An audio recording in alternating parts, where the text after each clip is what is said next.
My name's Mary Pierce, and I'm the vice chair of the Historic Zoning Commission, and I'm chairing the meeting this evening.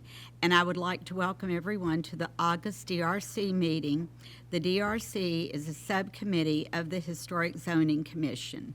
The meeting is informal and designed to guide applicants through the process of obtaining a certificate of appropriateness, or a COA, for the project within the city's historic districts in light of the Historic District Design Guidelines. Applicants' participation in DRC is completely voluntary, but we do highly recommend it.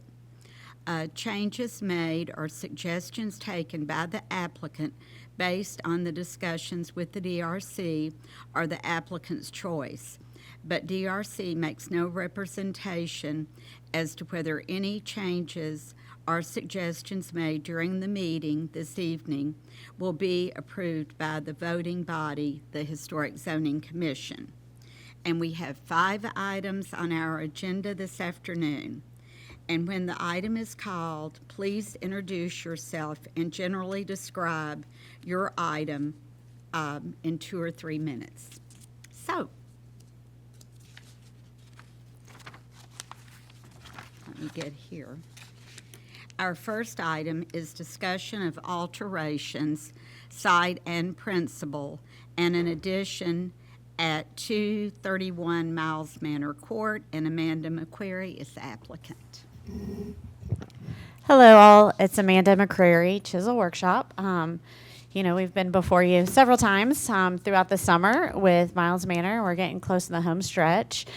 We don't really have we uploaded the full presentation that we'll be submitting to HCC. We don't have really any changes to the site as we discussed last time. We're still planning on removing the asphalt from the house and getting the site and the driveway to be more appropriate. So there's not really any changes from that. But definitely wanted to speak a little bit more about the elevations for the rear addition. I think the last time we were before DRC, they were sketch elevations, and we had some window questions or window comments. We've changed those to be a little bit more vernacular to the house, and we've got a sunroom addition off to the right of the house when you're facing it. It's the left of the house on the rear elevation. Really, that hasn't changed in size or scope from our last discussion. I know it's a little bit more unique because we're off to the side of the property, but last we spoke, that was definitely open, giving our actual scale of our house and the scale of our lot, and we're trying to stay off the historic well that's to the rear. So a few things I want to talk about are just now that the elevations are detailed. I know that staff has some questions about the detailing itself of the actual addition to the rear. The first half of the house, or the most historic portion, has heavy dental molding. So it's really heavy on the existing photos are closer to the front if you wanted to pull those up too. So the most historic portions have the heavy dental molding.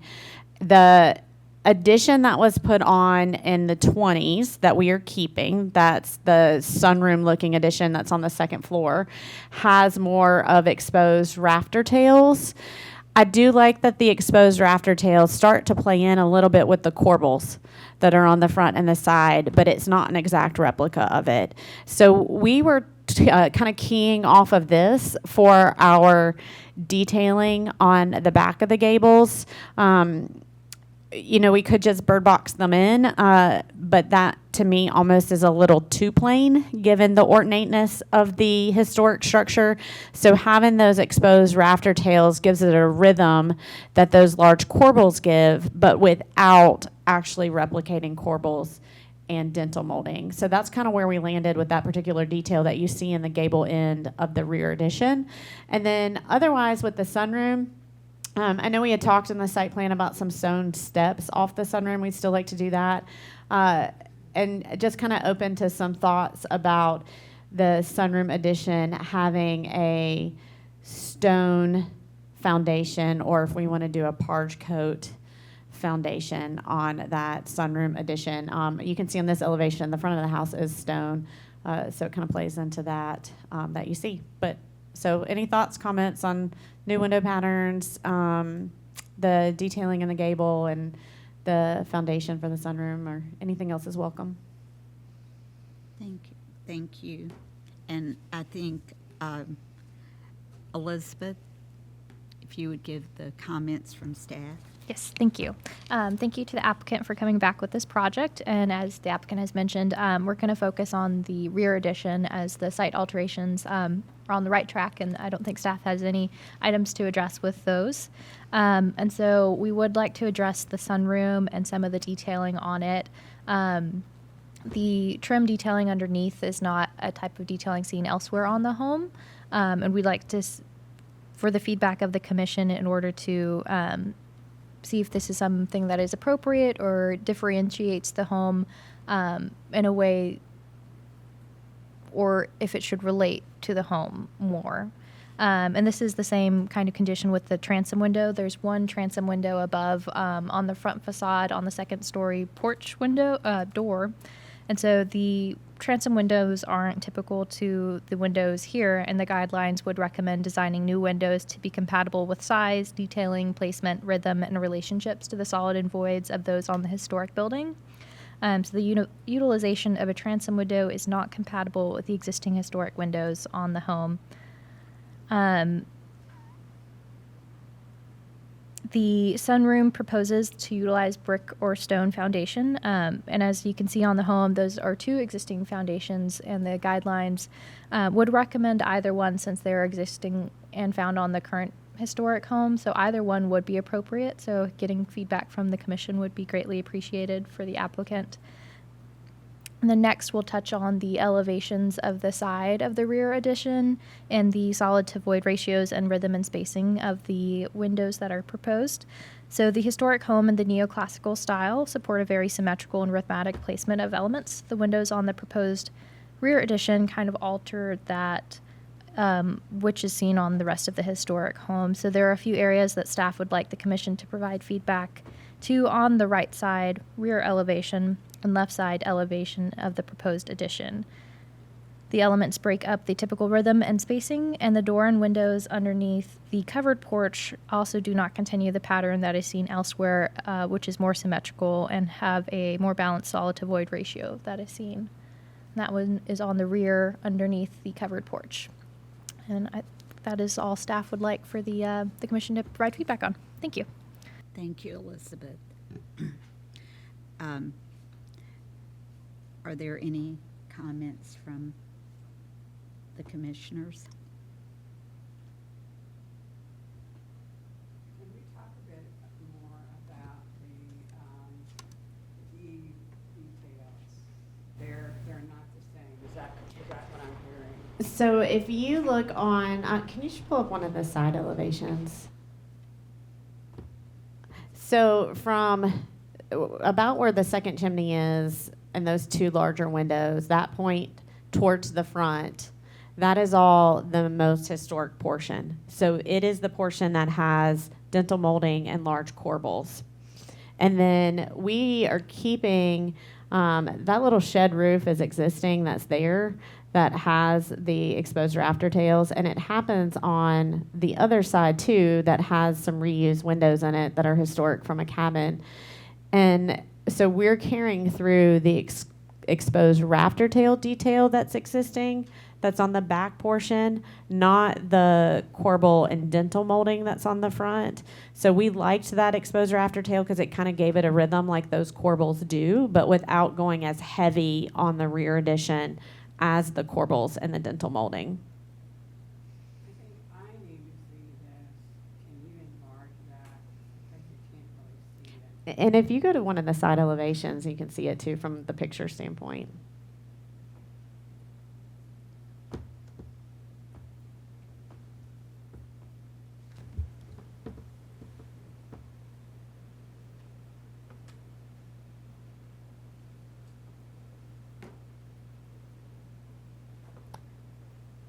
Sorry, I put a lot of pictures in it and I've overloaded the PDF.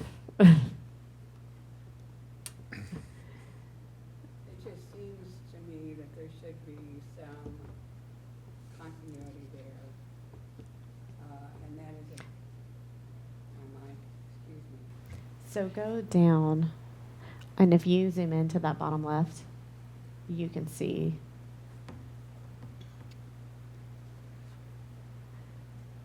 So that portion, this is on the left side of the historic structure. So those two larger windows with the dental capitals, that's where the dental molding and the corbels live on the historic portion of the house. That addition that's right there is put on in the 1920s. And so that's still viewed as historic and it's not changing. So that is the one that has the exposed rafter tails that have a design in them that kind of mimics those corbels. So that's what we were keying off of because we're tying into that portion of the roof line. So we were keying off from the 1920s edition and not the most historic portion.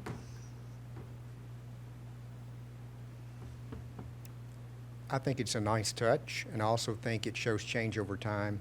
I don't think you really want to repeat the element on the main historic structure. Right. And you see those rafter tails all over town.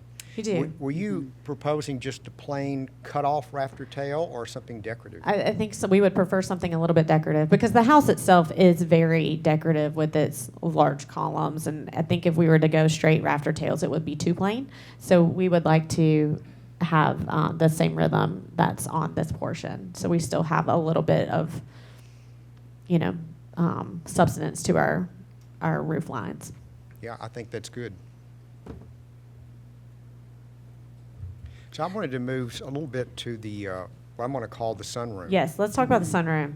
So, Yeah, I'll- go ahead. On the- Yes, I'll say too, I know we've talked about this before, and there's some pictures on, I think it might be the last page of this submittal. It is, obviously, it has the panels below the windows, and it does have transoms, which is a little bit more unique from the window patterns that are there. The windows that are existing, that are on the house, are huge. So from a proportional standpoint, we're still kind of staying in those proportions, but we are a transom instead of very large, wide, and tall windows. And, we're also playing into the fact that we want this to look like a sunroom. So we want it to feel like a sunroom. We don't want it to feel like another addition off the side of the house. And I think we've talked about this before, and that's where those pictures are of some precedent images in the city of Franklin. We're a little bit unique. We're not a narrow, deep site like a lot of homes in Franklin. We are much wider and large. So, the detailing on that was purposeful. It's to make it feel more like a conservatory sunroom type of addition that you do see on historic homes. We did this quite a bit in Virginia on a lot of our historic homes that we worked on there. So it's kind of a language that I've used before and felt comfortable with, even though it's different than the language on the home. And could you speak also to the foundation? Yes, so we have existing now. The foundation is stone on the front, and it's stones on portions of the back. Some of the sides have been parge coated over time, and then the back portions have brick. So we've got all three now. And I did misspoke when I was giving my introduction. But for that addition off, so the addition that's off the side, that's partially existing. That's got a brick foundation. So from the front, you see the stone foundation, you see the brick foundation, and if you turn the corner, you'll see the parge coat. And so we have all three of those there. So for the sunroom, again, because it is that different type of feel, and we want it to feel a little bit more, and it is, remember, it's inset too, so it's hard to read it when it's flat, but it does step back. We like the idea of a stone addition to kind of set it apart a little bit and to pick up some of the stone elements that are there. But we're open on that. I mean, that was part of the reason, I wanted to discuss it is because the detailing is different than the house and from a foundation aspect. I just want to go on record that I felt like the corbel should be the same on the front and the back. Okay. And I realize change over time, but this particular house is iconic to that part of the town, and I just feel like that in my mind that they should be the same, and I realize that may not be the same as other people, but Right. that's my own concept on I it. appreciate that. So a question relating to that, will you be able to see the rafter tails from the street? No. They're all behind It's all the house? completely behind the house, yes.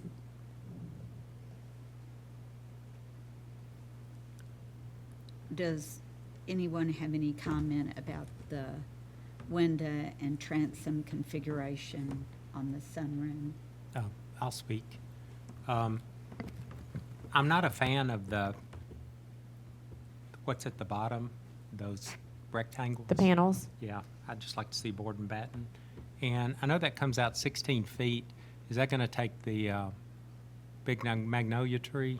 No, it's it's actually steps back. So Okay. the addition is back, and then the sunroom is actually back further. We're staying out of the drip line of the historic trees. That was Okay. really important to all of us. And Okay. so that's part of the reason, we've purposely designed a lot of the additions to stay off the historic well that's on site, and the historic trees. So we're trying to be very careful of where we place it, but no.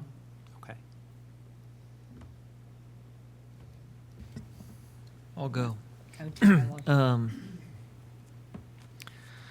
So I'm looking at, I think staff brought up some of the fenestration, some of which was transom related, but also kind of where the fenestration was, what size they Right. were. I'm noticing kind of a conglomerate of window head heights. As I look around, I'm trying to make sense of who's where. I obviously see that there's the really big double hungs on the original kind of mass.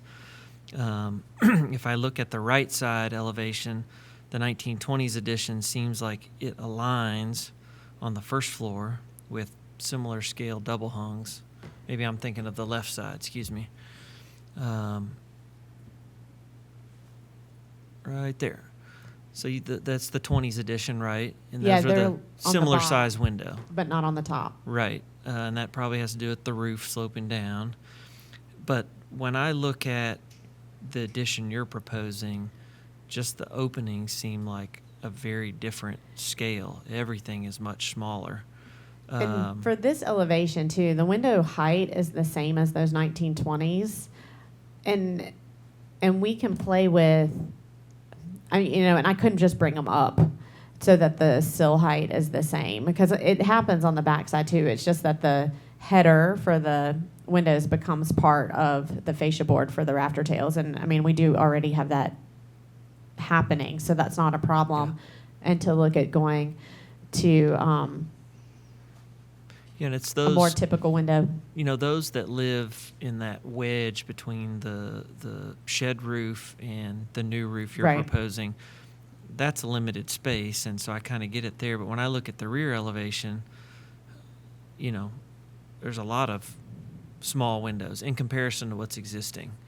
And I just think that they look a little more petite, and it draws my eye kind of vertically. So while the back sort of has some Victorian aspects to it, just architecturally speaking, with the rafter tail detail and all that you're showing, the windows kind of go along with that, but it is a little foreign from the original house. And the windows that are on the house are not original. They were doors. So, at least on the front. The front was originally double doors in each room. But even looking at this, I need to go back and check some of my notes too, because we try to be very careful of keeping some rhythm of historic window sizes. And I can even see now that I'm showing those as 4/4 on the 1920s part, but we're 6/6, and I need to figure that out. So we need to Yeah. get that to be more consistent. But I see things like the porch rack on the right side there is a certain height. Well, the other side has a very different bearing height. And so there's all this siding above those windows. And it's like, well, that doesn't look that good and doesn't really reflect historic proportions. And we initially had transoms in there, and one Yeah. of the comments was to remove those, even though Yeah, I we think do that have was the right transoms on thing. the front. Yeah, I think that's probably right. I think the windows ought to be maybe bigger. Maybe not as big as the transoms were, but the openings are small in comparison to some of the other Right. ones. The panels below, I've seen porches with panels. I've seen them without. I'm sort of indifferent on that. To me, it has more to do with how all that's detailed out, what kind of moldings are used, the cornice.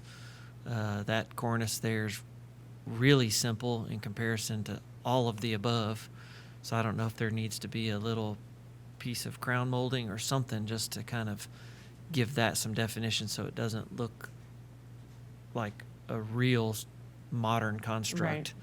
It can be detailed classically but not matchy. But yeah, the transoms there, I mean, I'm thinking of like the Chancellor's residence, Vanderbilt Chancellor's residence in Right. Belmead has clerestory windows that vent, and it has a cupola and all kinds of stuff, and that's 1920 something. Right. So I don't have a problem with that particular opening. It's just the configuration that you have in comparison to those really big windows. They seem like we're trying to just get big windows by putting a window in a transom. It's like, well, maybe it ought to just be a nice big double hung. I think what I struggled with, because I did have that started as a nice big double hung, is that that's a lot of wall space for a large double hung. And then when we start to lower that roof line and to lower it in proportion, the windows were huge. I get it totally everywhere else. We need to kind of work within a vocabulary and a system on the rest of the addition. Anything that's siding, I need to reevaluate that. But in the sunroom itself, it just became that the windows were so large, it looked out of proportion to the other portions. Because I did start there. They're big windows. I mean, Oh yeah, they're huge. I mean, the windows I'm saying are small, are big windows, but in comparison to Right, right, the okay. humongous Right. windows, yeah. And detailing wise on that porch, I mean, if the scale seems like if those were all double hungs and it seems like it's maybe just too much and gets too busy and too big, I mean, it may be that you need to, like you have this corner pilaster, maybe you need to have a window and a second pilaster and detail it in Right. a way that breaks it up and gives some mass between the windows, and maybe the three in the middle get molded together closer, and it starts to break it down into pieces that will maybe make the windows look bigger, but they're not something that, no window manufacturer wants to make because they're just gargantuan. And we've had that before. Window manufacturers go, I can't even warranty this thing. It's just so big. Double Right. hungs is easier than giant casements. but, Right. Those are my thoughts. Thoughts. Has anyone commented on the stone versus brick foundation? Any thoughts from anyone? My thought's brick, simply because it differentiates it between the house and what you've got as an addition. And I mean, just for a sunroom, I don't think anyone would ever made it into a stone foundation. So that's kind of what I was thinking. So I think I would prefer probably brick. Okay. But it's okay. I would agree. Any other comments from anyone? I like the brick too. And I imagine you're going to plant all kinds of things around it, so we just saved Right. you some money. For my very large windows. Right. And just one other thing I would say about that sunroom, because it is on the side of the house and not the rear of the house, it has more opportunity to be seen.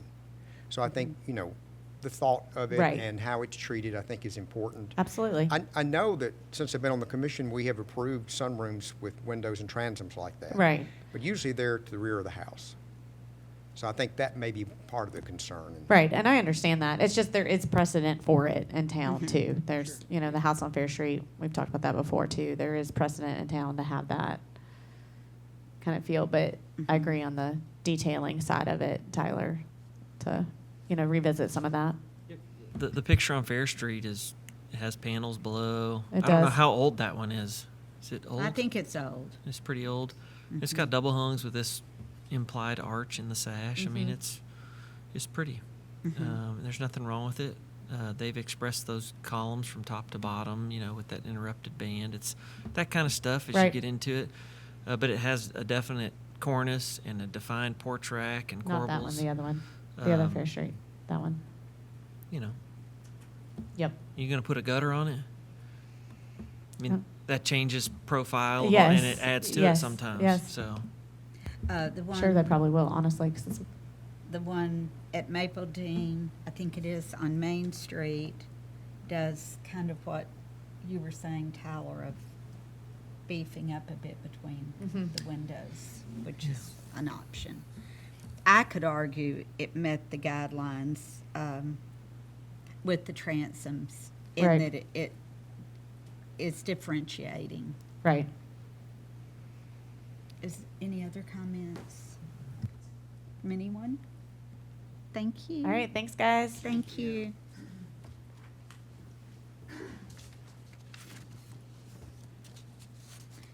Our next item is at 340 Franklin Road, and it's, are you going to be speaking, Dr. Woody, or?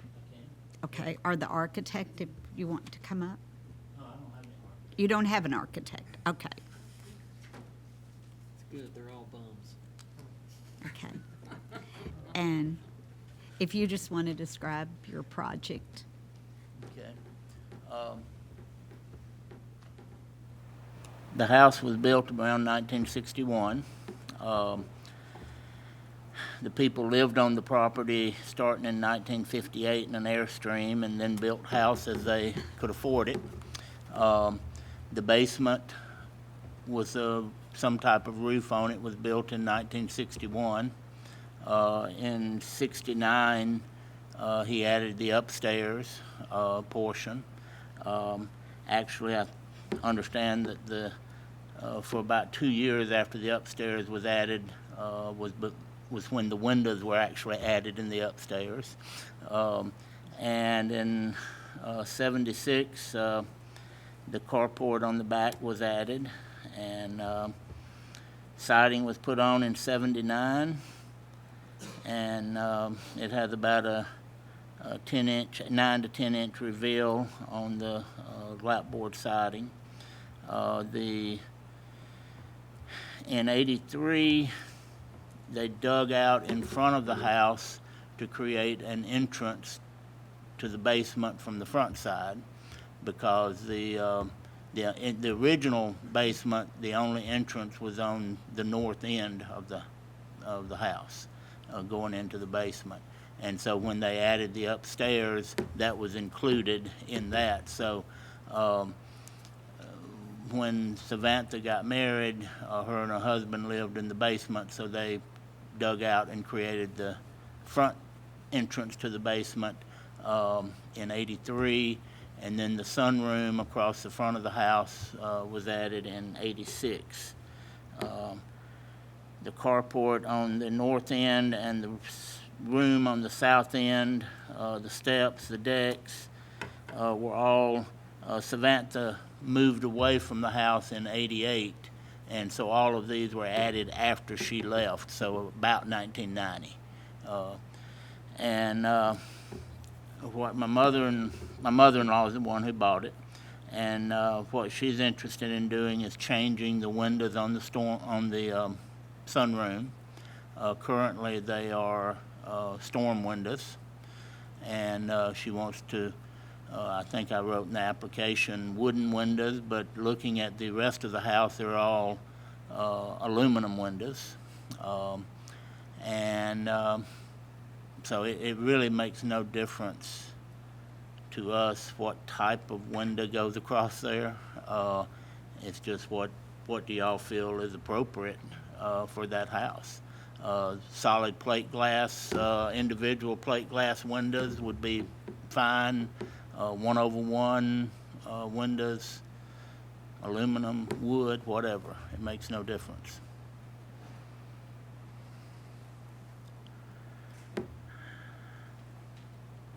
Okay. Does, Emily, do you want to give the staff report? Yes. Thank you, Dr. Woody. Yes. So, as the applicant has said, that these windows were added in 1986, so that they are considered non-historic. So the guidelines would recommend it's their replacement, and they would recommend, something compatible. So if wood were to be the window choice of the replacement, that would be appropriate. I know whenever we spoke a couple weeks ago, the proposal also Yes. Included the replacement of this door here on the side porch patio. And if we're looking here at the house and you go into this little carport, round it just a little bit more, and you have this door. So it's existing, it's 32 inches, and I believe that y'all were looking to swap it out for a 36-inch door. Probably. A different door. We could stay with a 36 or go to 30, we could stay with a 32 or go to a 36. It makes, I think my initial thoughts was to do a 36 for making it easier to get a wheelchair in and out if we ever needed to. But you can do that with a 32-inch door. So I don't have any strong feeling on that. There's Well- not much on this house I have a strong feeling on. Well, the guidelines would support if you wanted to widen this door, since this is a non-historic, portion of the house. Yeah. If you wanted to widen it, so it is 36 for accessibility, the guidelines would support that. Okay. Go to the shed on the back while we're looking at this. The one a picture that shows the roofing, not that, there's no structures that we intend to remove or want to remove. Not that shed, but the original carport. When you go inside that and look up, it's a green fiberglass roofing. Yeah. If that was replaced, or because it's not in great condition, when it's replaced, what's the thoughts on replacing that? Can I do a solid roof, or does it need to be the fiberglass that's there? I mean, the carport was built in '76, and then it was enclosed in about 1990. So the roof would have been from '76, I guess. So since it hasn't met the 50-year Right. threshold, so we're right on the edge. Yes. So, I better hurry. yeah. So the guidelines would recommend something that would be compatible. Which, is that like a metal roof? Is that doable, or does it need to be the fiberglass type roof coverings? I'll let the committee give their Okay. input on that. And on the lapboard siding, not on that's all, I mean, on the house, it was put on in '79. And you can't get that width anymore. It's almost a 10-inch reveal. But if we removed it, our thoughts was to put fiber cement board, hardy board on it, still in a lapboard fashion. What's the guidelines on the reveal if we did that?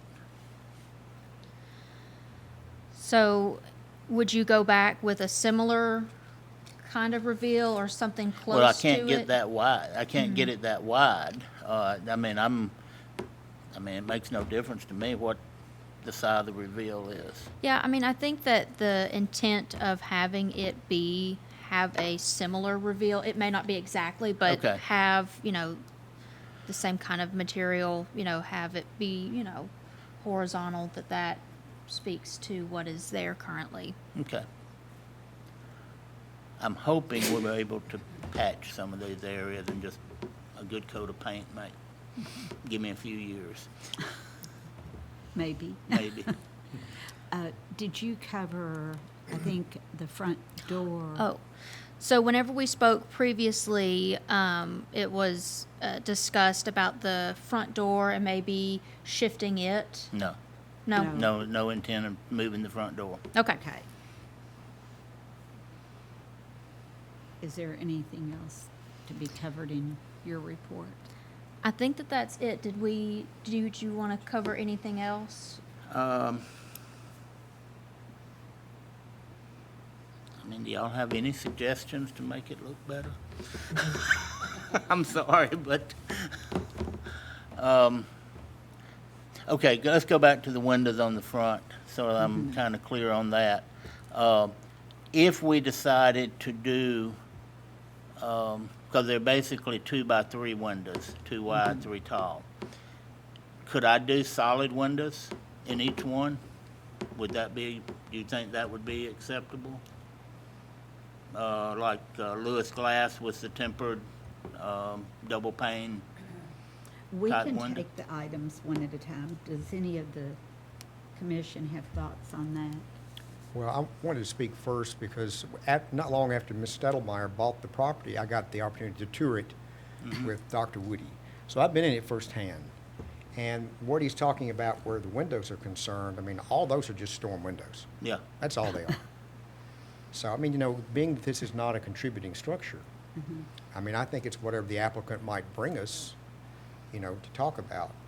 And I want to go back to the siding, because the siding in the pictures almost looks to me like masonite. Is it masonite, or is that actually? it's called hard plank, which I think Masonite Company made it. So it may, some people may refer to it as Masonite siding. But I think they quit making it in the early 80s, late 70s, I think, when Masonite quit making it. And I think there were a lot of lawsuits, if I'm not mistaken, because the product just didn't hold up well. Yeah, So again, it's not a contributing structure. I mean, what you're proposing, I don't see any conflict with the guidelines.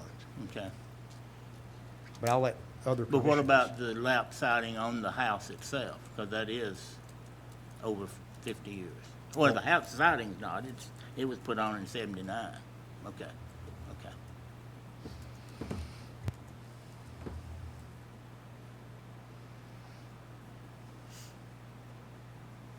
I guess I'll chime in a little bit.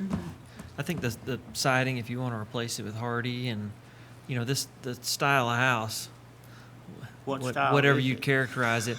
When I first saw it, I thought from a distance, I go, oh, it's kind of a mid-century modern That's- thing. Yeah, but It's- then you get close. Yeah, and you're like, it tried. Uh, Right? But I think if you change out those windows and they are plate glass windows, that could help it look like a Oh, I- real ribbon of windows. When I have drawn that out, it looks very Looks good better. to me. Yeah. Looks better. And then siding wise, I mean, a wider siding profile is indicative of the mid-century Okay. kind of style. You may not be able to get to 10 inches, but you might be able to get an 8 or a 7 Okay, or something. I'm sure we'd get that. And I'd say, you know, I don't know how everybody else feels, but get something that holds up well, that you can get a good reveal, and I think it goes with the style of the house, and it'll push it towards mid-century, as far as you can take it. Okay. So, That would be I mean, it's almost like painting that when you know it's When you know you need to replace failing. it soon. I Yeah. would go along with that, to use the cementia board and just as wide a reveal as you can come up with. I personally love, in a way, that this house tells the story of Oh, when yeah. everybody didn't have Yes. a whole lot of money and how they made made it work. it Yeah. work for themselves. So to me, I've always felt like this house had a story to tell. And So I'm excited. I didn't know this story when we bought it. I just knew it was a mess. But it makes more sense. Yeah. And a mid-century modern reveal would probably be 5 inches plus. Yeah. Okay. You can get a 7 out of Yeah. Hardy makes 8 1/4, and you overlap it 1 1/4. Okay. And my, That my gets 7. thoughts on the door, if you want to make it wider, you really don't see it, and just bring the style you intend to use. Okay. It'd be the same. Is, Because, yeah. Same. is the rest of the main house is just a shingle roof? Yes. I Shingle mean, roof I think if you everywhere. put shingle on that old carport that became the back sunroom Yeah. or whatever that thing Yeah, is, I know. I think that's, Okay. So Perfectly you'd be appropriate. fine. I wouldn't In go back with general, a To have a translucent solid panel. roof would be fine. Yes, I No think translucent Yeah. panel. I mean, it's either. just- Okay. if you wanted metal, I don't think that's inappropriate. I I don't think either. considering the rest of the house is shingle, it might Right, it be is. easier to tie everything together if it were just shingle. Now, that sunroom's just one large room? Yes. Okay. It was a double carport. and then they enclosed it in 1990. You're talking about this I'm sunroom talking picture. about the one on the, Oh, yeah, that's just one. Perhaps the one- second floor, The I'm not sure. sunroom, yeah, the sunroom, that was all one room, yes. okay. And I think this is going to be a wonderful before and after. It'll be better. It'll be different a little bit, but yes. And I'm the not- door that you showed was a multi-pane door, and something that's simpler, single-pane door would probably be more in line in keeping Okay. with that style of house. Like this is I guess a 9-pane door. Yeah. And a large single-pane door would be more in keeping with that house. Like a 3/4 pane down, okay. Yes. Yeah, that's fine. And do you think they did the fiberglass because they were No, she in did a lot of or- plants. That's what I was wondering. And, So I'm not I'd s- opposed to that. I'd say all of these rooms, she wanted brick siding and he didn't know how to lay brick. Brick. So that's why we got the lapboard siding. Right. And the room on the north side, the south side of the house, that addition, was her plant room. Well, I was going And to say, then that's the, what I figured. and the sun porch Yeah. was for her plants during the winter. And then I think as they enclosed the, I haven't heard this, but I just felt like with the fiberglass roof, as they enclosed the carport or the garage, the carport in the back, that was probably Right. made it kind of a greenhouse Right. type effect, yeah. And if you came back with that, I'm not opposed to that either. Okay, because it so was either, there. either way, solid Either or, way. okay. So are there any other questions you have? I don't. Okay. Anybody else? Okay. Thank you. Okay, thank y'all very so much. When do I need to have this?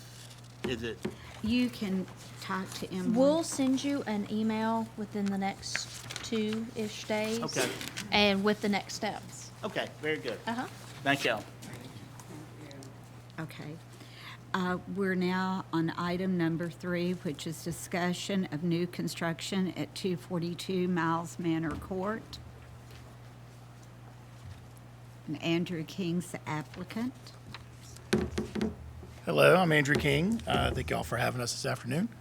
Yes, we're doing a new build at the corner of Winslow and Miles Manor, little horseshoe lot up there in front of 231 Franklin. That was just, or 231 Miles Manor that was just presented. We are, so on the other side of Miles Manor is another bungalow style craftsman house. And our thought is to kind of bookend that little neighborhood, that little strip with the same style. And it also has a little brick courtyard area on the front or on the side lot, and we're hoping to do the same on the other.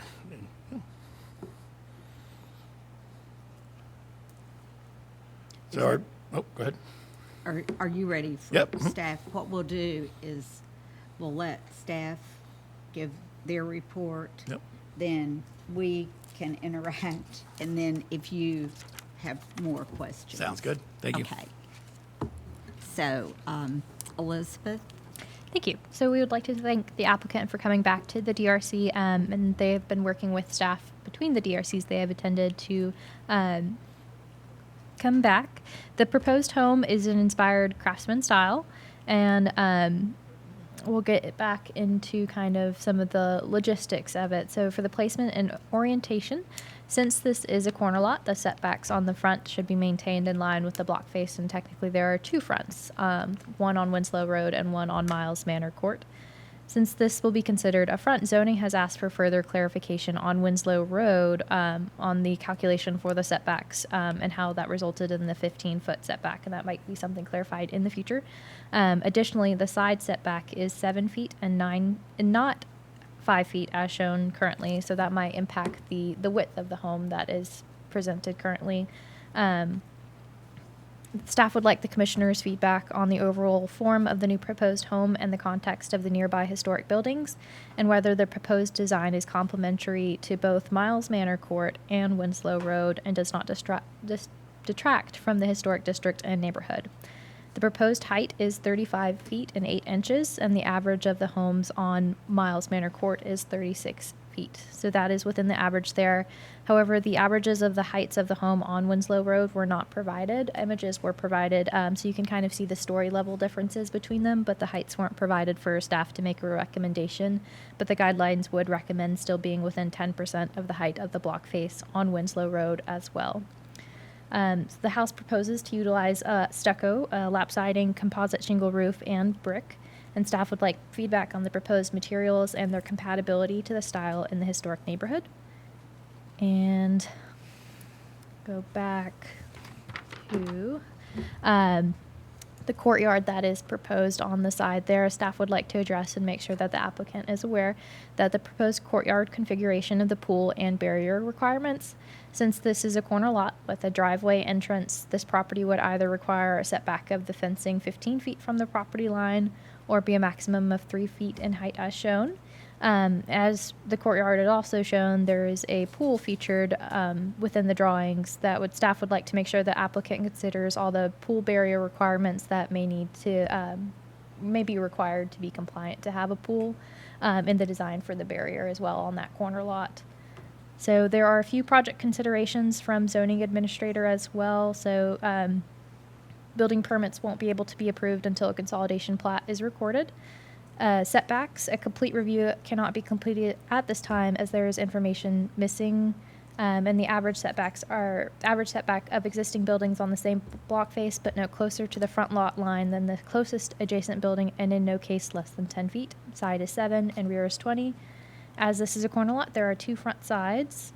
To contact zoning for updated addressing and to provide the calculations for pervious versus impervious area, as the lot is required to maintain 40% landscape surface area.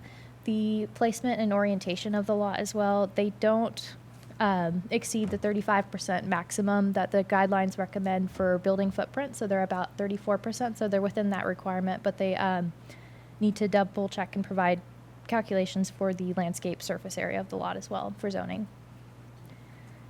So yeah, staff would really like and appreciate the commissioner's feedback on overall height of the structure and as it relates to both block faces, overall compatibility with the existing historic buildings, and general design to take into account the items addressed by staff. Thank you. Thank you, Elizabeth. Is there anyone? I'll chime in. I would like to see an elevation that shows the houses on either side. Because we toured this area back in early spring, and we saw some issues. And so I would really like to see how this is all going to play out in terms of the heights and the relationship to the other houses. I think that's going to be really important. Yep. There's no house on the left. There's just a house on the right side. And so I guess the street, and I did provide pictures of those houses.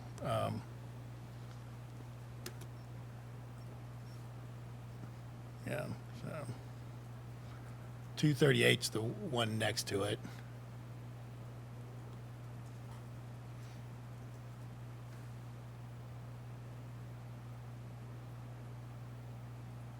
And that's along Winslow. Those two are farther back on Winslow, like right when you come in.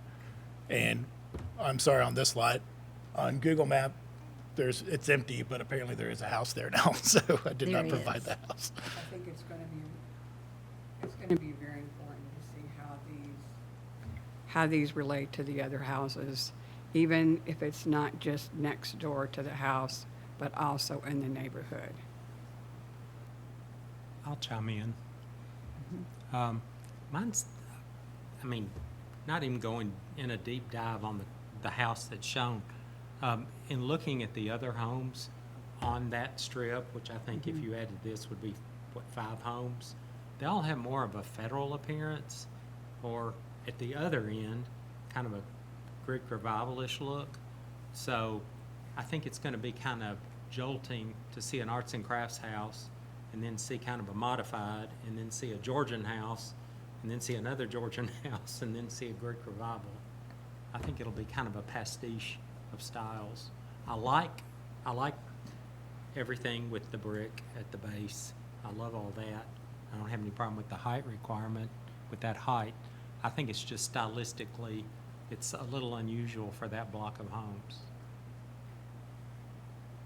I think this is our third iteration of a design on that lot. So the first one was try to fit more with the stone of Winslow, and it got kind of, let's not go that route. The second one went more kind of more in line with the middle two, or the third one, they didn't go that route. So we're kind of lost on which direction to go in now. If my memory serves me right, there was not historic zoning when that infill was done. I would just say that.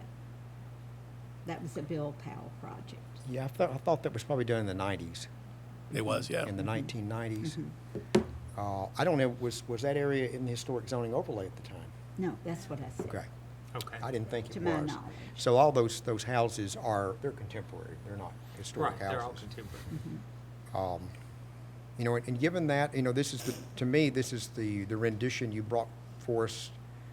To me, that's the most in keeping with, I would say, with guidelines for that area. You know, I'm not sure that that a mixed, we already have such a mixture of architecture over there in that area anyway, that it would make that big of a difference on that corner. But I'm open to, you know, to what other people have to say.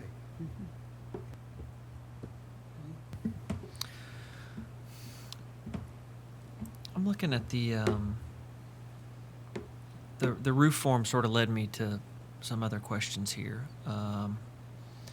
So one of the things that I really do like about the north-facing elevation, which is the one with the fireplace on it, is that we kind of get this gable that faces that side. You've broken it with a piece of roof there implied across, but I see a definite stop to that main mass, as if there was maybe an original house with something added. On the other side, I don't see that. And so that particular elevation looks like, especially that first floor, just one long siding wall. Love to see some delineation there and Right. step back. Makes the roof feel more authentic shape-wise, all that. And it sounds like based on some of the setbacks, you may have to do some scrunching anyways. Yeah. So I think that would help. But yeah, I was looking at the height of the front elevation, and really that particular crossing gable is the primary one, and the front elevation gable is secondary. And I think that is successful, with the caveat of that one little part not being Okay. inset. That would be helpful. I'm not sure how I feel about that little ledge roof. It's only on the sides and not on the front. I'm like, it's probably okay. You know, I think it gives you a good material break, but it could also just be a nice trim band, because you've got a lot of detailing on this thing with brackets and brows and bays, and I'm not sure that doesn't take it to a point where maybe it's just too ornamented, Right. and it doesn't have to be. We've seen some houses that are not historic houses like this that have been over ornamented, and then when you go to the neighborhood, there's the fancy uber decorated, and then the original historic homes are just kind of put on the back burner because they really shine maybe too bright. So those are my thoughts, aside from the comments that they had about pools and the wall can only be 3 feet. Well, you have to have 42 for the pool. So I think what they're saying is you got to work out, Yep. if you're going to have a pool, the wall's got to go back or something. There's a lot to figure out there. And I understand that height-wise, that it's within the percentages on the main street that it faces, on that block. So it has two fronts of the blocks, Winslow Road and Miles Manor. So the height of the Miles Manor Court block face has been provided, and that appears to meet the guidelines recommendation for height. We just don't have that information for the Winslow Road side fronting. So does that height restriction on Winslow, is that for the block face of Winslow or for the front of the house? For the side that fronts Winslow, Yeah. it would be for the average block face of the Winslow Road block. So all those ranch houses will push down the roof line of the Winslow side facing facade. Yep. So the guidelines would recommend, if that average is below what has been presented, the guidelines would recommend being within 10% of the height of the average of those homes, which also has, I believe, a new construction home that was not included in this. All right. My comment, the front, fine, I think the side, corner lots are complicated.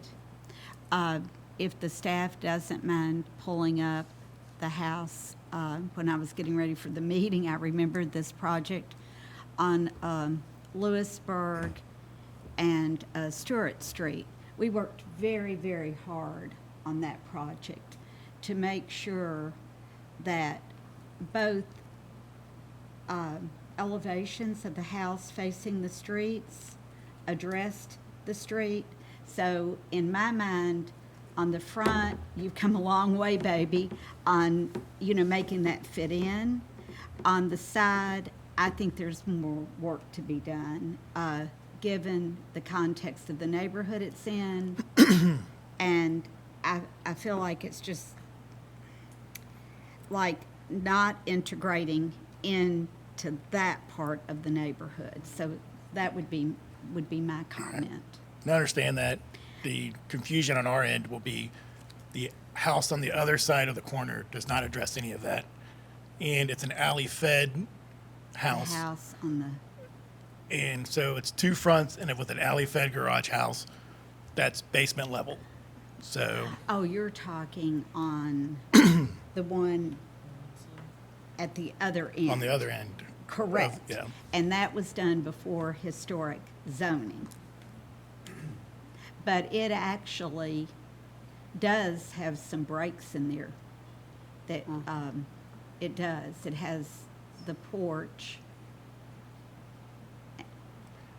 We had a And- porch and we're told not to put a porch on the side lot. It does have some So, break there, kinda and getting it's confusing. not quite reading as, to me, the siding part of the house and the brick part of the house are competing for which is the most massing, is your foundation.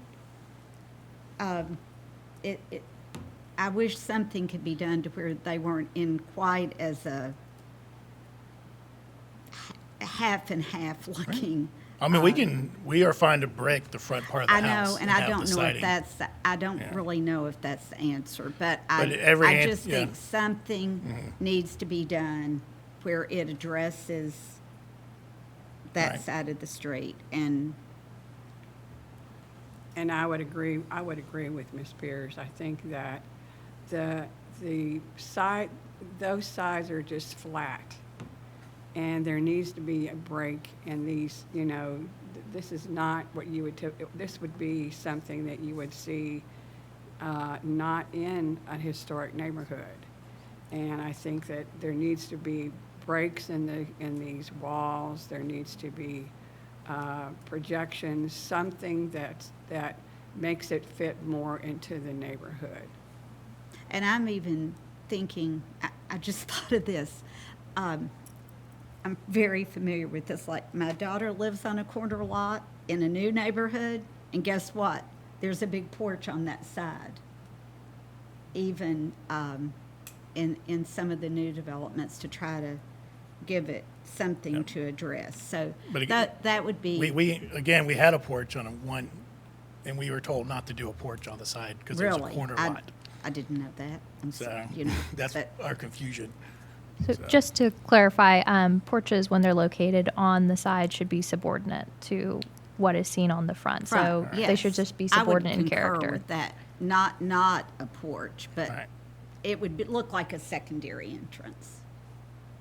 So, do you have any more questions, or do you all have any more comments? One thing I would like, maybe some of the commissioners who brought up just the long face of the wall, that, you know, if you look at one of the color renderings of this building, they do show where they have an inset. And do you think that that is enough of an inset? Would you like to see more of an inset? You know, what else, you know, might, besides the porch, you know, what, because Tyler brought some of this up too, to break up some of these masses. Is that enough to break up the mass? You can't really see that on just the drawings. You yeah. have to actually look. To me, that is not, no. That was why I made that comment. To me, the chimney is a very untraditional looking element, kind of where it comes up in the house, but that may honestly be because I don't understand it quite well enough, but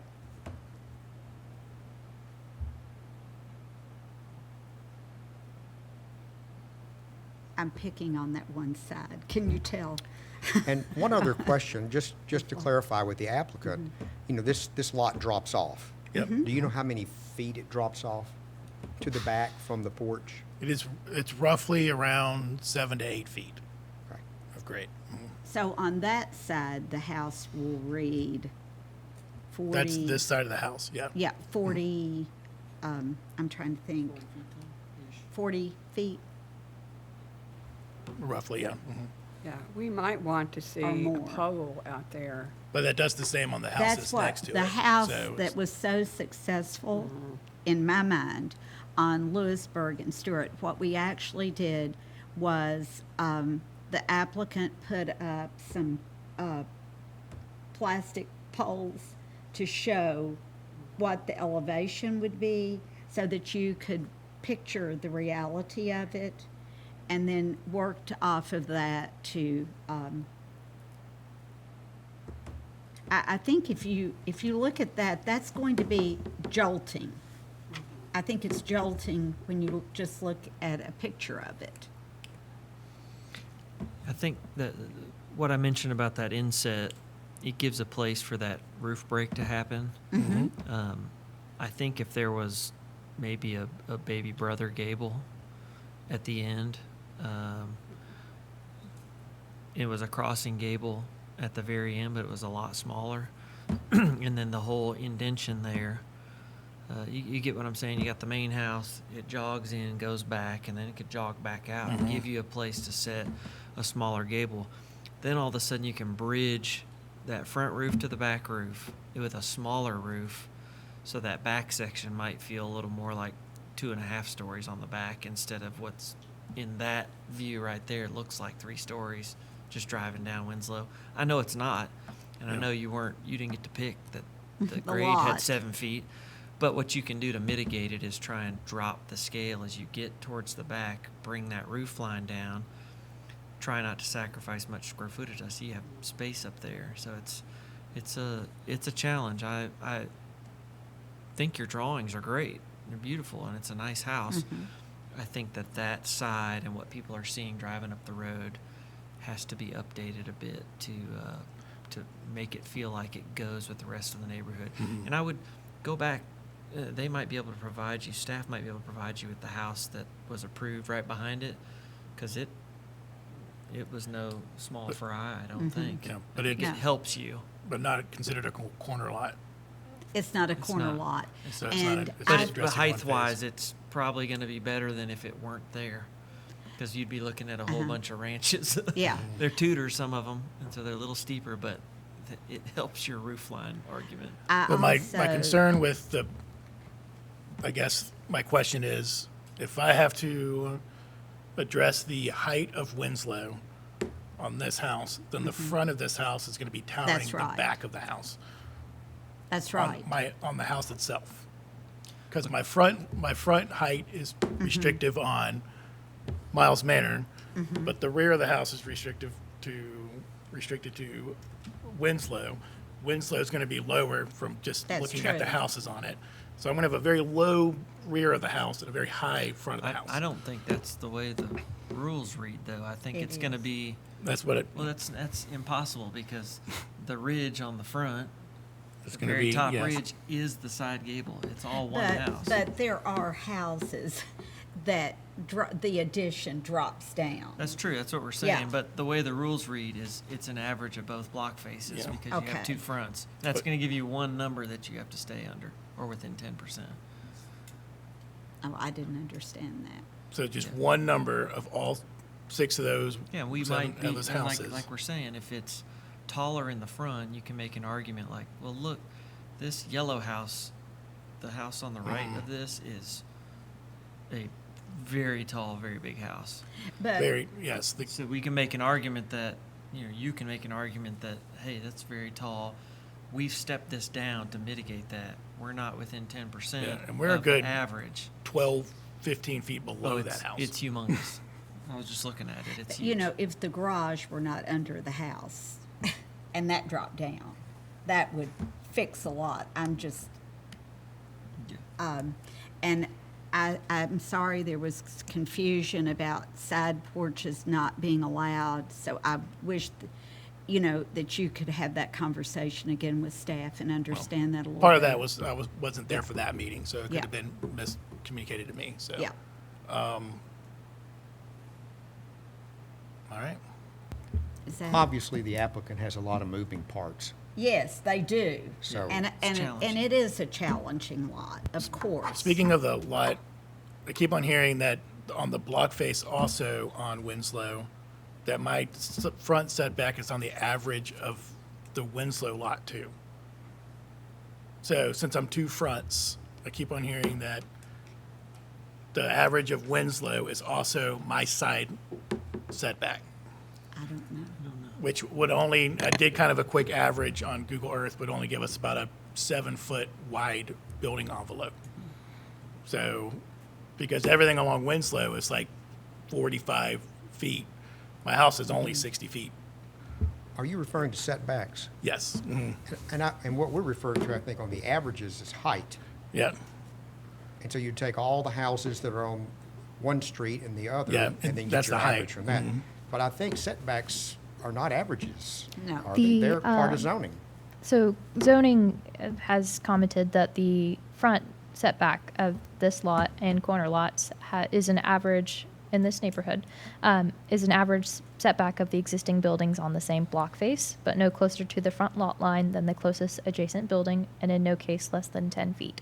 So the setback can be an average as well. Do you know what that would be? Or can you help the applicant with that at some point? Or do Well, they just- need to provide yeah. that? Just from my studies, it'll be roughly 40-something feet from that setback, if it's the average of Winslow.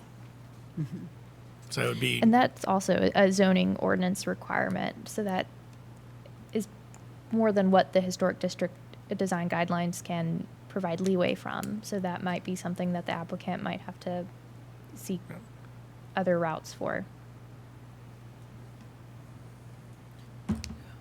And Mr. King, I think we're trying to say too, is when you come back, if you have the new house pictured, that is going to be your friend.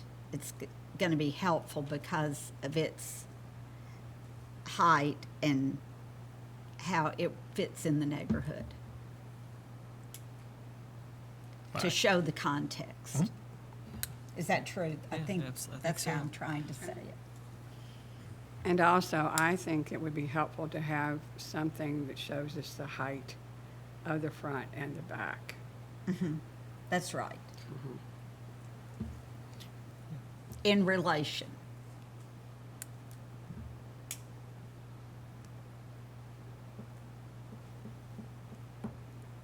right? So is the And next it- process this all over again, just resubmit, or? You can choose to come to another design review committee if you kind of like, address some of the concerns from the zoning administrator and our residential plans reviewer, and then you can come back to another design review. You can meet with staff before attending another design review. The choice is yours All right. of which way you want to proceed. Right. Thank you. Thank you. And this will be the last missing piece of lots in there. Yeah, that's what I, There's one other empty lot on Winslow Road still. That is, and it's, there's actually, I believe, a for sale sign now. So okay. Stay tuned. Well, so, yeah, That's not the one that we approved earlier, is it? It was The to the house was right never of built The there. garage was torn down. Yeah. It's to the right of it. it's. That's right behind this house. Is it to, if you're facing, If you're facing the house that you're discussing, it's to the right. And it's between that house and the new build on yes, Winslow. that's what I, okay. So we are now at number 4, discussion of alterations of the principal and accessory structure at 1009 Fair Street. And Ben, welcome. Hello. Ellis, give your comments and then we'll let Elizabeth. Okay.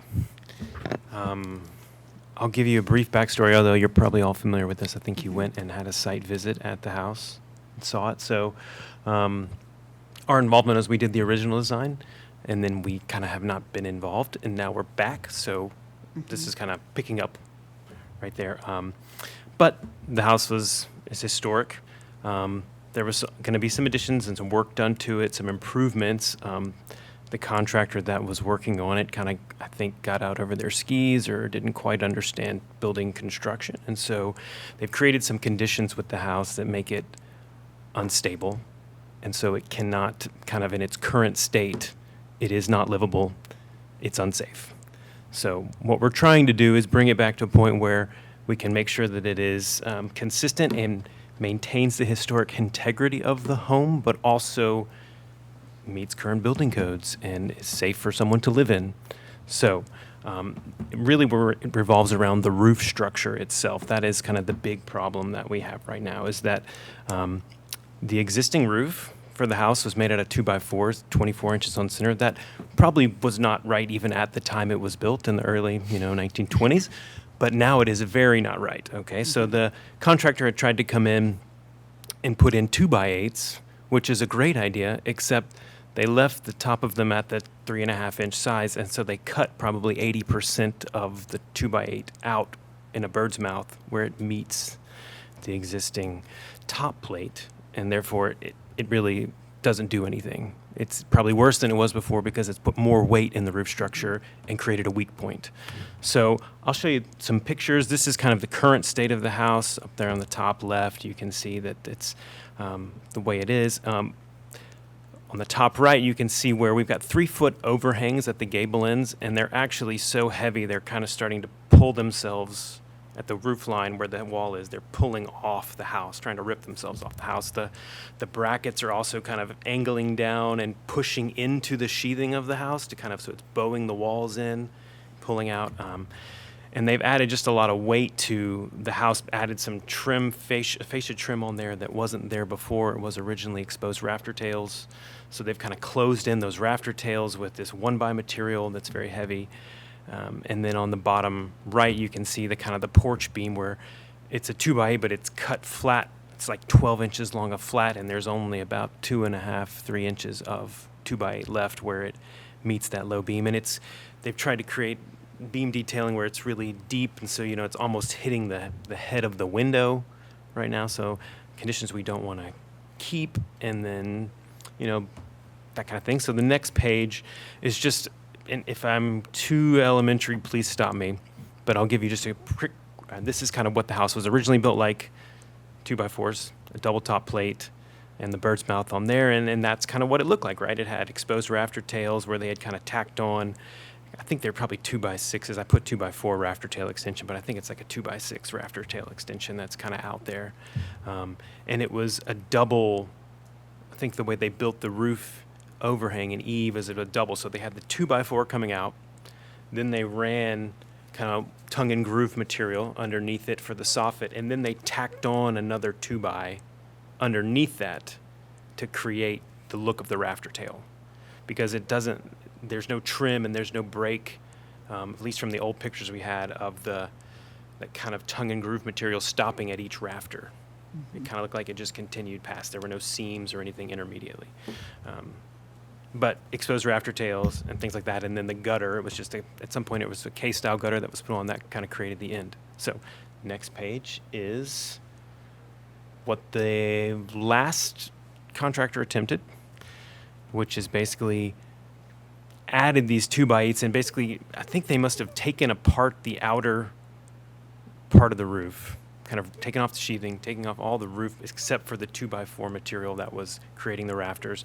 And then they added these other 2x materials, kind of trying to laminate them on, but they, again, cut them out so that they've lost all structural integrity where they hit the top plate. So the dark brown, it would be the original structure, and that kind of light yellow color in these images would be the new 2x material that they tried to put on there. Codes has already said that it is not acceptable. They had a don't do this, I think, meeting at the house. So we're trying to come back from that. So you can kind of see in some of these other pictures, this is just, the next page is more of current conditions, of just the material, the way things are kind of coming apart, that construction is not, it doesn't meet code. It doesn't help the house stay that. So the next page is basically kind of what we're proposing to do to get it back to where we can kind of, someone can still enjoy it and it still is consistent with the historic design that was there before. So what we really need to do is take the roof off and maintain the exterior walls, stabilize those, but basically remove the existing roof and the existing roof structure and come back in with 2x8 rafters and things and double LVLs for ridges and stuff like that in order to create a roof that will not fall in on itself. Or right now the roof's starting to actually push the exterior walls out because of how they're kind of I flopping. just It's got to flopping ask, in. is there anything being done to stabilize it right now? When At the you're saying all moment, this? it is kind of in a state of equilibrium a little bit. It's not going to just like pop and fall apart.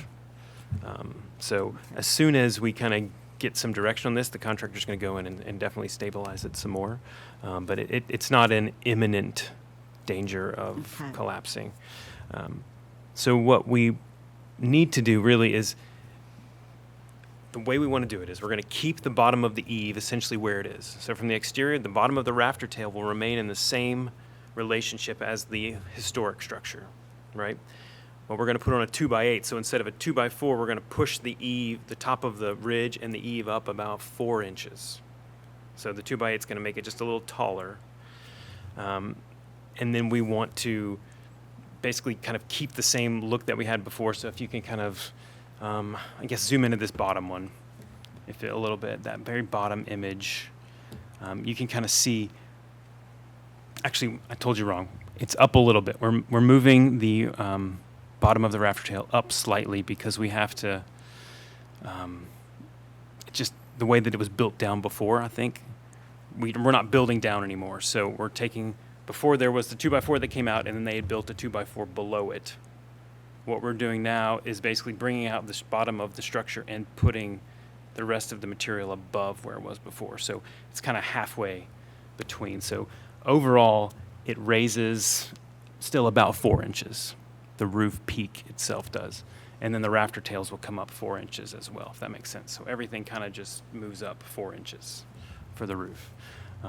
That will allow us to put in a roof structure that meets code, that we think is, I don't think it will, 4 inches would not be noticeable from an overall height of the building within the streetscape.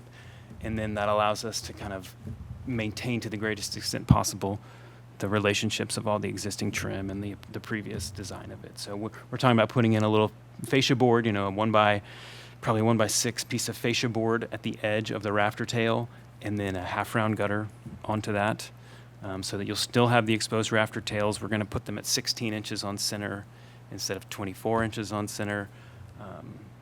But for the most part, it's really a minor aesthetic change to the house.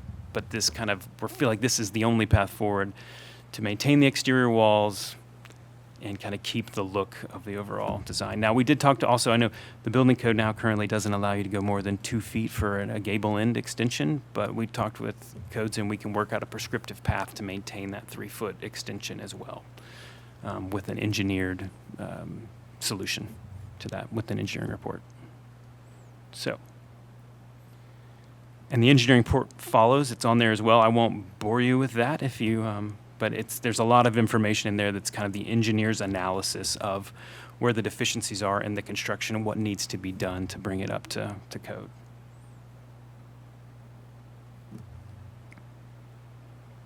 But really, I'm asking for permission to rebuild the roof, use 2x8s, raising it up 4 inches approximately from where it was, and then trying to match as much of the historic detail that was there as what we had before.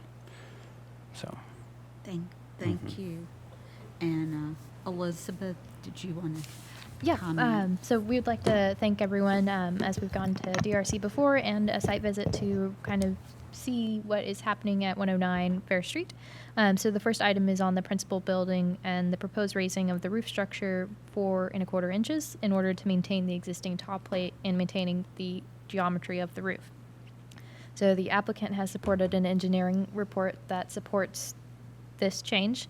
And on page 7, the applicant has shown the difference of what this would look in comparison to the as-built and the original. The guidelines would recommend the following for historic residential building roofs and form to preserve the historic roof forms and materials. If partial or wholesale replacement is needed, use materials whose composition and appearance match the historic materials and maintain the historic building shape, mass, scale, proportion, rhythm, and roof shapes.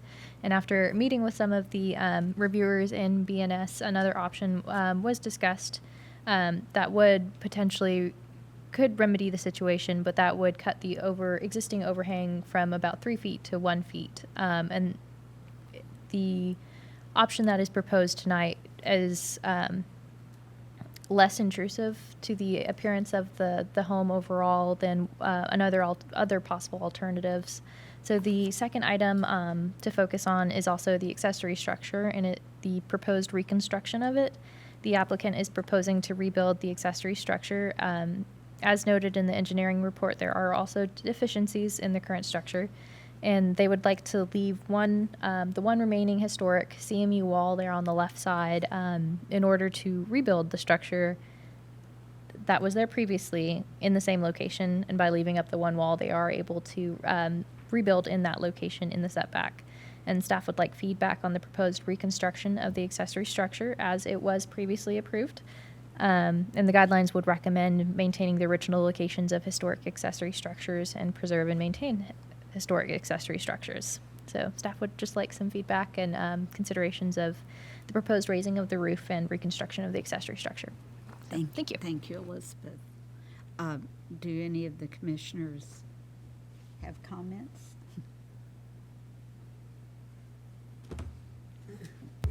I would concur with staff's comments.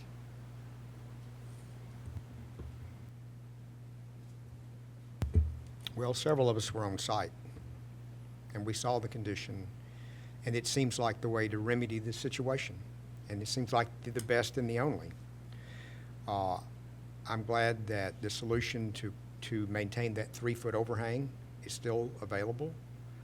One of the things that wasn't addressed, but I would like to see done as things are being reconstructed, is right now some of the headers, like for the front porch, go right into the window trim, which, would not be a historic way to do it. And I'm hoping that gets addressed too. Mm-hmm. Yes, I agree. I think with the engineer, we'll work on a solution that kind of brings it. There's some pictures, I think, in the front that we showed of other homes that have a similar look. So that must have been page 2. There's a house at 205 Lewisburg and then one at 509 South Margin, where the beam kind of comes in right at the head of the trim. That's the goal to get back to, is that kind of a look with that porch trim, porch beams. So will the porch roof come off too? We will have to rebuild the porch roof as well, Okay. yes. But it was an addition. For the most part, the porch was kind of rebuilt anyway as part of an updated design from the original, or from the last iteration of the house. we were trying to take it back to the older historic look that you can see in the, I think it's from the 60s or 50s in that photo. Yeah, the unfortunate part about this is, you know, what was done to it wasn't great, but the reality is this is how a lot of old buildings have to be treated to be brought up to code. In reality, you know, we would, if somebody said we need to tear the roof off this house to renovate it, we'd all shudder, but the truth is none of these roofs meet anything close to modern codes. So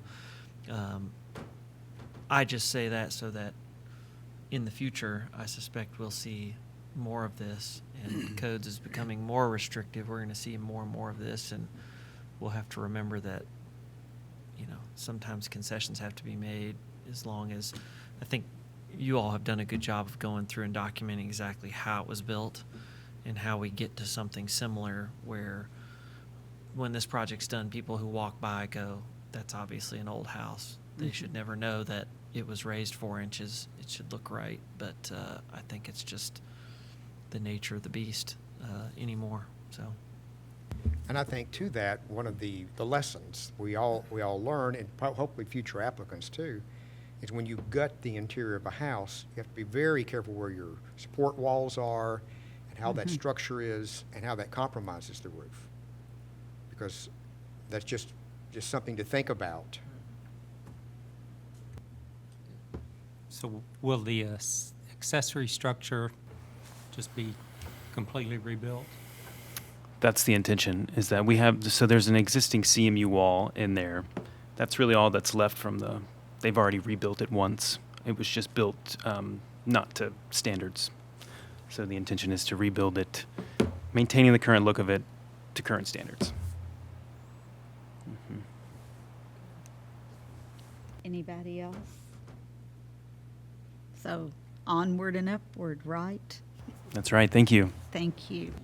Discussion of alterations and at Building 9 and 10 at the factory and new construction at 230 Franklin Road, the factory.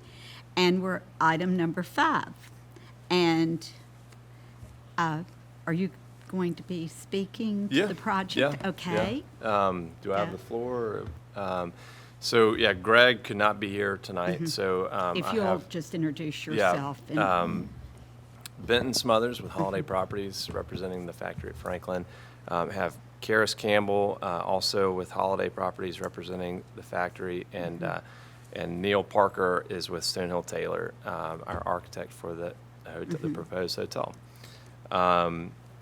So yeah, I've got some bullet points here. I wanted to kind of circle back on where we've been and all that stuff too. And so this is a proposal for a few things. There's the modifications to Building 9 and Building 10, and then the new hotel. And so the new hotel will require a development plan. So we're going through BOMA. So we have spent the last few weeks going through, meeting all the aldermen, the mayor, and kind of walking them through what we're planning. We've been showing them the concept images, and kind of over that period of time, we've also been tweaking, per feedback from the last ERC. So we were able to get some feedback from aldermen too. And the good thing is everybody wants the use. Everybody wants it to be on the site.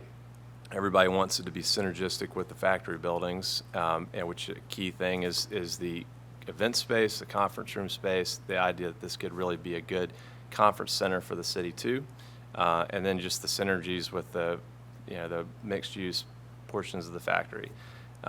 They generally are in agreement on the height too, and setbacks, so they want to manage that too. So I can tell you that for the most part they all liked what we had planned, but they height and mass is important to them as well. But so the key things that we really need to make sure that this is viable are we need to get to 120 keys, as close to that as we can, and we really also no rooms on the ground floor that are facing driveways and parking lots, which is more like motels. You lose a lot of value there. Those are more like motel rooms. We can put them around the pool deck, and there is value there. So we've done that in what we're proposing. And then the proximity to the factory buildings is very key for synergies. With the conference space, it reduces square footage of what we need to build too, because we don't need as much additional conference space. We don't need a full restaurant, and that's just a key aspect of this. I know we talked a little bit about what if we push it away, and it really disrupts a lot of things that we're trying to get and really need to make this viable. And then just kind of going back through some of the feedback we had from the last DRC, make the factory buildings need to be primary and really get, not be outshined. Height, scale, massing, and the view from Liberty Pike. And then there was, porte cochere needed to be stepped back a little bit. I think that the feedback we got from you all was on that stepped approach. Stepping up the floors as you get back was favorable. At least you liked the out of the two options, the one that stepped back more like that. So we really tried to lean more into that, really to push the setback as much back as we could. This still has 4 levels, which still has the height in the back, but it's pushed out of the block face. And we've got some images that we can show you how that works. And it really changes the way you view the building, particularly from the street level. With the way you view a block face, I think it's a really interesting study to think about how you define block face, and really the context that the zoning code was written is based on Main Street, where you have a block face right at the street. And that's kind of the convention that Jameson Station and Middle 8 have gone with too. They're very close to the street. We are a very different building. We're set back very far from Liberty, which is not a historic street, by the way. That's contemporary. That's built in the last 20 years. So there's no historic view shed from Liberty Pike. It's only Franklin. So you never saw these buildings from behind, right, or the side. But we are we're set far back as it is. And so what we're proposing is to set even further back. So some images and site plan that Neil will walk through, we step back. The third level is about 220 feet from Liberty Pike, and the fourth is 300. So that's a drastic contrast with Main Street, with Jameson Station, with Middle 8. It's a very different standard, but that we're trying to navigate through. I think with this all kind of helps with height and massing, and we'll go through that, and scale. And then the view from Liberty Pike, in particular, we talked about from the east, looking west. We didn't want to block the view of the factory buildings. Definitely not the view of the water tower. We had set back quite a bit in some of the last iterations. We've gone even further, so now you can see Liberty Hall, and it's a really good view from the east. And in doing all this, we got back to an L shape, and so that turns into Building 9. And if you remember the site DRC, the very first time we were looking at the floor plan, that was what we showed. And so we've gotten back to that, and that's really helped push it all the way back. And I think that, when doing this, we also were able to, that early iteration probably came into Building 9 about 40 or 50% of the footprint. This is more like 20 to 25. So it's really just the back end. Yeah, I think that's pretty much it. I think what we'll do is we'll walk through the video, if we can do that first, Emily, and I'll turn it over to Neil too to provide any commentary, and then go from there. So before you start, we have colored the new buildings in red. You can see here from the new building, from the corner of Franklin and Liberty. So the new building is colored in red.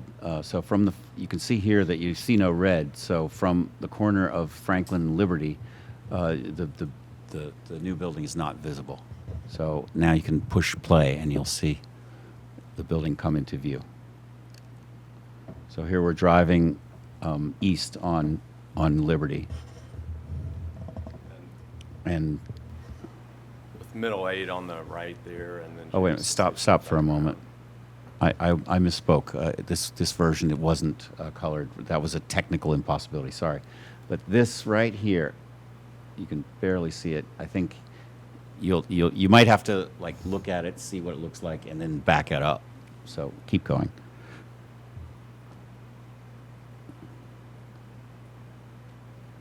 So now you're seeing the 3-story portion of the factory, of the hotel. Now, if you stop, you've just started to see the fourth story. So this portion right here is less than the 10% more than the block face. So and here we have the eave, I believe on that one is the 10% of the block face. It's only the ridge of this portion right here that is exceeding the historic Franklin guidelines. Okay, you can keep going. Now it's still hidden mostly by Hattie B's. And this fourth story here is almost 300 feet from Liberty Turnpike. And you can see how the stepping massing basically relates very much to the clear story windows and the character of the factory. In addition to giving it the right scale without seeming overwhelming, it's got a human scale to it, like the factory does. Now we're seeing it from the east, which of course historically would have only been possible from a railroad car.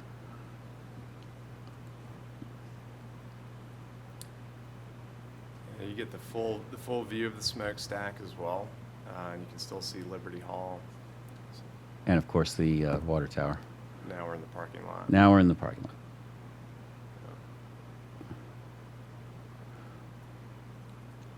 And so here we're zeroing in on the axis of the pedestrian alley, which was the historic railroad spur, which we intend to feature so that it has a direct relationship and a synergy with the rest of the factory.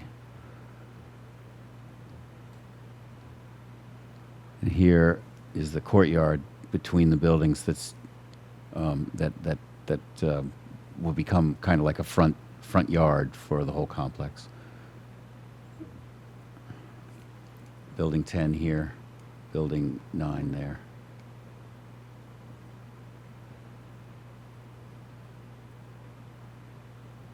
Now we're looking on the pedestrian walkway from the other side. And here you can see the entrance to the hotel.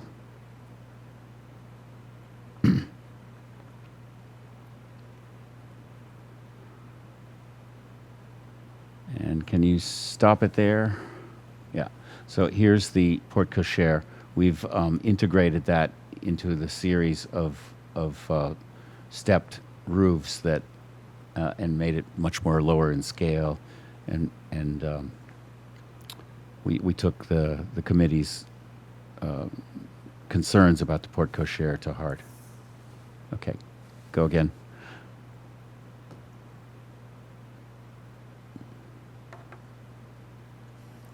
And this is as you would approach by car. Now you can see Building 9's facade restored.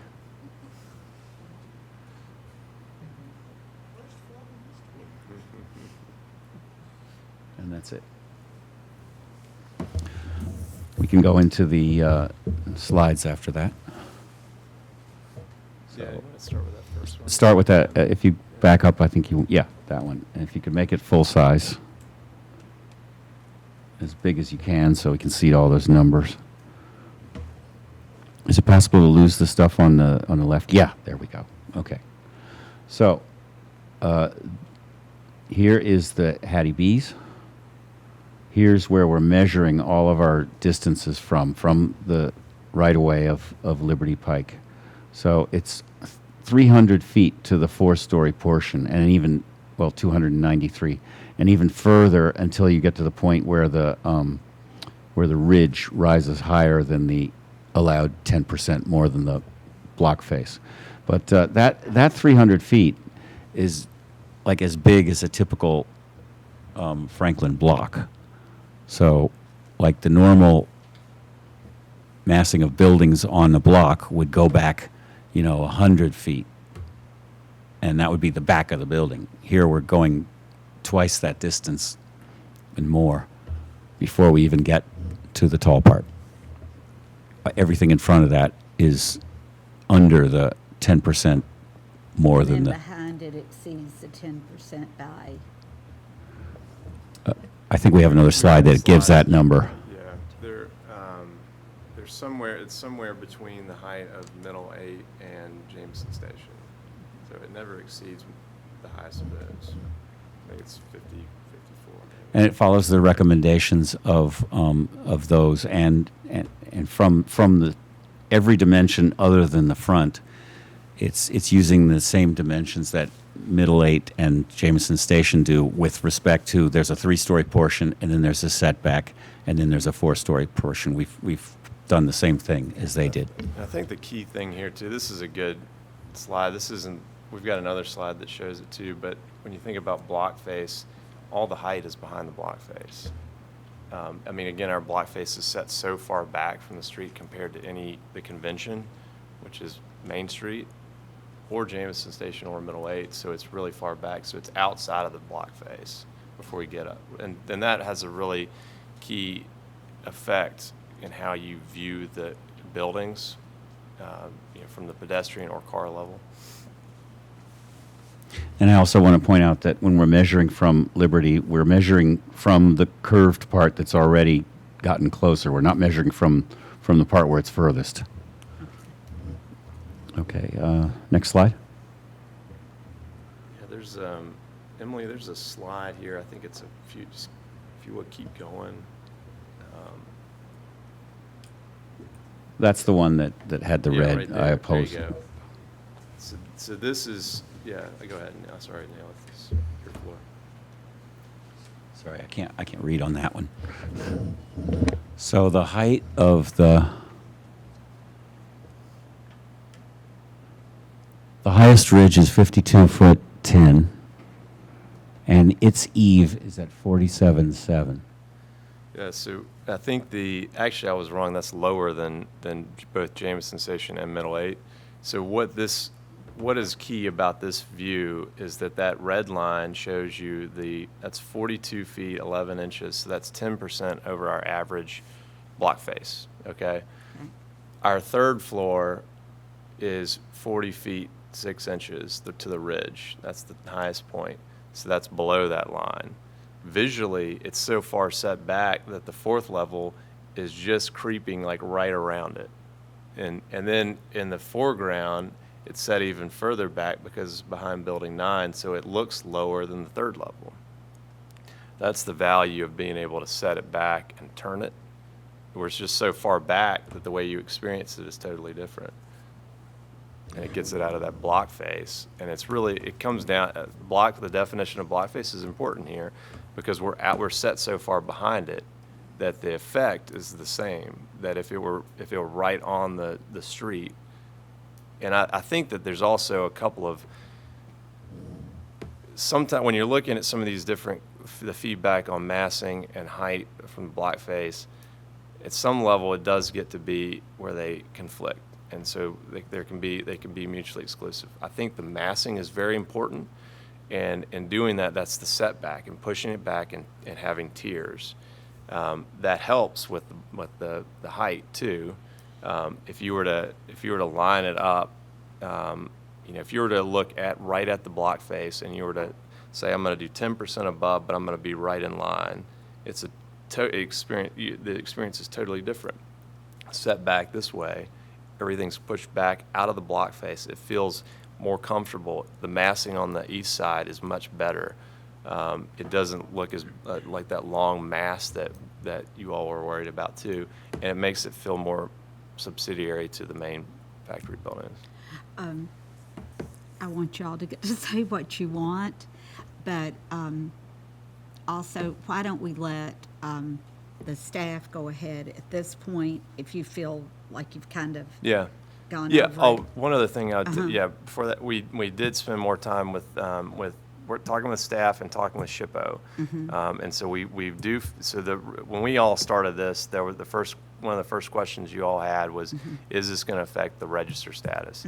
We talked. We had a couple of conversations with them, one Zoom and one in person. We had a contact who was on the state review board that set up another in-person meeting. So we met with the executive director. This is not going to affect the register status. We're not going to lose the status because of what we're planning. And I think the other thing is we are talking about modifying a couple of buildings 9 and 10. I think if you want to get into some of the details, we can do that too. In effect, we're affecting about 5% of the site. So 95% of the buildings are preserved. We're talking about 5% in the back. So, but yeah, that's. Do you want to go over? Sure. Let me get. I'll pick this slide so that we can look at it while I give some comments. So, at the request of the DRC, staff arranged a meeting with the State Historic Preservation Office to discuss how buildings 9 and 10 would be affected by the proposed alterations with the new addition of the hotel building. So this is the third visit to the DRC to discuss the proposed design of the hotel building. In April of this year, we had a site visit to discuss buildings 9 and 10. Another DRC meeting was held to discuss the potential demolition of building 9, which was held before the site visit, just to recap everyone on everything. So based on our conversation, with everyone, with SHPO and the factory partners. Buildings 9 and 10 are contributing and are a part of a complex of contributing buildings. A building is deemed contributing due to its significance to the site and if its absence would lead to a negative impact on the site. Based on the history that was provided, Building 9 was utilized to dry the wood that was transported by train to be dried and then continued as part of the process of the manufacturing company. Building 10 was utilized to store hazardous materials with a specialized roof that could handle explosions. The Franklin's Historic District Design Guidelines support the contributing determination of these buildings and their status within the National Register of Historic Places determination. The state clarified for a building to remain contributing, it should visually read like it did during the period of significance. This includes that the roof of the part of the contributing building that it is a part of the contributing building and it should be maintained without an open area in the middle of it. The roof can be removed to work structurally inside, but it should be put back to maintain its contributing status. The exterior walls could be removed to bring the building back to the period of significance of its historic appearance as a pole barn. This doesn't preclude significant rehabilitation and replacement, but full demolition and reconstruction would remove the building's contributing status. For the proposed new building, the new building's height, scale, placement, and massing would negatively impact the site, setting, and integrity of the historic factory complex. Based on our assessment using our district design guidelines, we fully concur with the state's determination of this. It would be more compatible and sensitive to the site if the new building were to be positioned further away from the historic buildings along Liberty Pike and be shifted elsewhere on the site. The design guidelines recommend placing new commercial buildings to reflect the front setbacks established by historic buildings on the same block face. The proposed building has a shallower setback due to the curvature of Liberty Pike. Additionally, the design guidelines recommend that new buildings should be located to be secondary in prominence to the historic structure on the site or in the district. New buildings should not block the view of historic buildings from public view sheds so that the historic buildings retain their prominence. The view of the historic buildings are obscured by the proposed new construction from Liberty Pike moving to Franklin Road. And we had a couple comments. We had the current planning division within the planning department do a precursor review to give us some, preliminary feedback. And so their comments include that the how this rendition is, it takes out some of the existing parking, including on the back side. And a parking study will have to be updated to ensure the site maintains minimum parking requirements. Additionally, it looks like there may be an issue with fire department, their hose pull. And it needs to ensure that every part of the exterior can meet the 150-foot hose pull requirements. And that more specifics of that, a hose can be pulled no farther than 150 feet from a fire truck, so all the nooks and crannies need to be no more than 150 feet from where a fire truck could park. And another comment that was the architecture is not at a level from where they can judge it against the zoning ordinance for commercial and mixed-use building types. And another comment, let's see if I can go.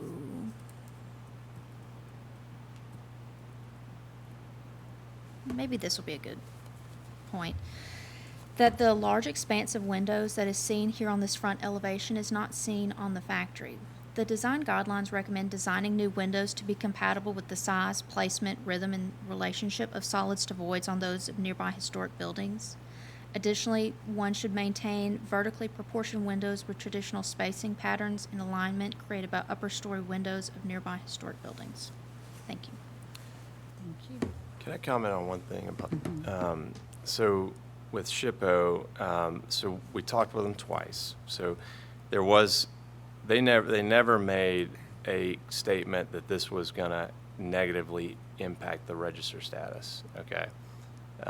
Now, there are, 9 and 10 are contributing structures, that is true.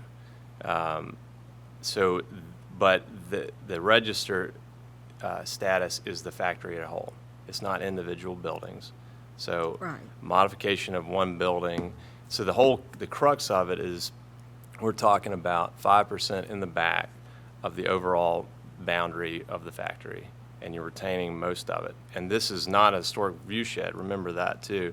This was not viewed. The view, in fact, the historic block face was always Franklin Road. So we created a new block face in the new Liberty Pike, which is, 25 years old or whatever. So we had a follow-up meeting just to clarify that, their interpretation. But the key point is. Follow-up meeting was with SHPO. With SHPO, yeah. The key point is, and we feedback from the member of the State Review Board is the same. They review the applications that go to, all the applications that come through them for the historic register. They also review any that come off. And it never, in the course of his involvement on that. The State Review Board. State Review Board Yes, has not, any. okay, Yes. that's right. They believe, both the member of the State Review Board and the executive director, they don't think that this is going to have any impact to the register status. Now, there would be some modifications to historic buildings that are contributing. Building 9 we've talked about the structure. It has to be rebuilt. Otherwise, it can't be used. So, there was discussion of, really I shouldn't be talking. Karis knows more about this, and I think talked about the building 10 too. So. So building 9, per our assessment with the structural engineer, would need to be basically completely rebuilt. And when we were talking with SHPO, they said they don't, once it's rebuilt, it's considered a new structure. So at that point, building 9 would no longer be contributing because it was a new structure. At which point, popping over to building 10 quickly, in the period of significance in our National Register listing, that's the Dortch Stoveworks era, that did not exist as an individual building. It was encapsulated in a larger building, so that's not the correct context for building 10 in its period of significance on the National Register. Back to building 9, given that if it's completely rebuilt, it'll be a new structure, or if it's incorporated here, it would lose contributing status. How we've approached it is that this is a living, breathing site, and it's evolving over time. And so I think by incorporating it, rather than trying to replace it with a replica that's new construction, you get a better sense of how that building has been used and evolved over time. So you get a more true sense of its place on the campus because it's been incorporated, and it reflects very clearly that it has changed over time. And similarly with building 10, It's had that expansion under the past owner that added on to it. So when we pull that back off, it goes to that more original state. But again, there have been more cutouts on those two walls, the eastern wall and the northern wall, that weren't there originally. So it's also lost some of that historic character. But by incorporating them into the hotel, we feel like it more accurately reflects its lifetime, and it also tells a great story about how the factory has evolved over time. So taking into account more of the recent past, that's still really important to the factory story. I'm going to give. I think it's worth noting that I'm going there- to give them a chance, Yeah, and then whatever that prompts. Sorry. Yes. Could we make a couple clarifications for the record? When we talk about block face, we're talking about the buildings on one side of the block. So it's not just the front facades that are on the block. We use block face throughout the historic districts, in residential districts and commercial districts. So it is building sites or lots, the buildings on one side of the block face versus both sides of a block. When we look at height, that's how we look at it. We count it all on that same side of the block. The other thing that I would like to clarify is that when we talk to a SHPO, a building maintains its contributing status if a building is repaired piece by piece using that same form, mass scale materials. It maintains its historic contributing status so long as those repairs are done without demolishing the whole building at once and rebuilding. If you demolish the building all at once and don't do it piece by piece, then it does lose its contributing status. So SHPO clarified that for us when we met. Thank you. But the point was is that even if those 5% lost their contributing status, it wouldn't affect the register status. There's no formal contributing status that on a look back. We have, just for the sake of time, we've been about 30-something minutes of you all presenting, so I would like to now let them, the commission, have a chance to comment, if anybody wants to. I was reading, it was talking about removal of the structural bays in Building 9. What does that mean? I mean, it would be at the back of the building, wouldn't it, by the alley? So the existing structure is wooden. It's compromised, it's rotted, it's had pieces taken out of it and put back. So now that when you have a column, and then you cut the column in half and then put it back, put a new piece in, that means the whole column is no good anymore, really. So anyway, so we would have to actually reconstruct so our proposal is to reconstruct the bays as they were. They're 12 feet wide, so we would preserve that exact, in the same location that there was a column, there would be a new column. Does that answer your question? Well, also, would any of that building be removed to put in the L shape? Yes, about 20 to 25%. Okay.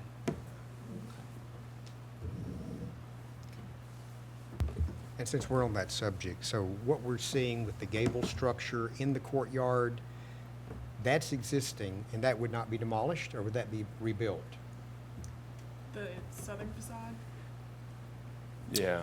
The one we see, right there where it's Yeah. being circled. We would have to reconstruct the structure of it, so technically it would be dismantled and then put back. And the woodwork there, the actual wood facade, is from about 20 years ago with Calvin Lehue.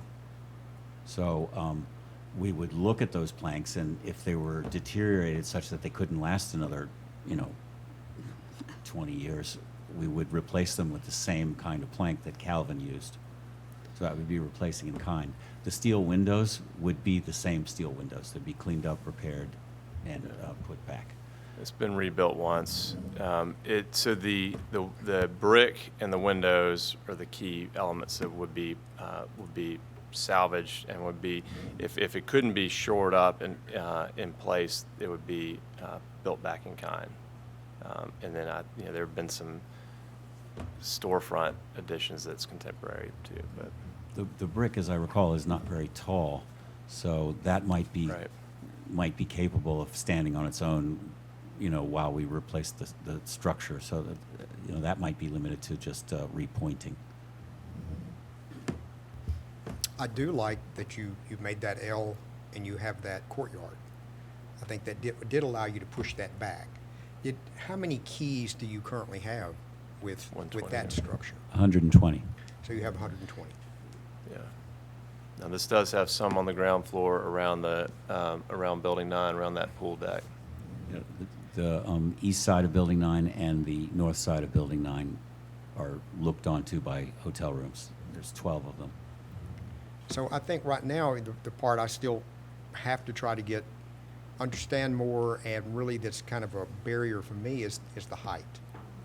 So and I just kind of looked at a few things. If you look at the middle 8, we approved that at 57 feet, but that we can't consider that. That's actually on the other block face.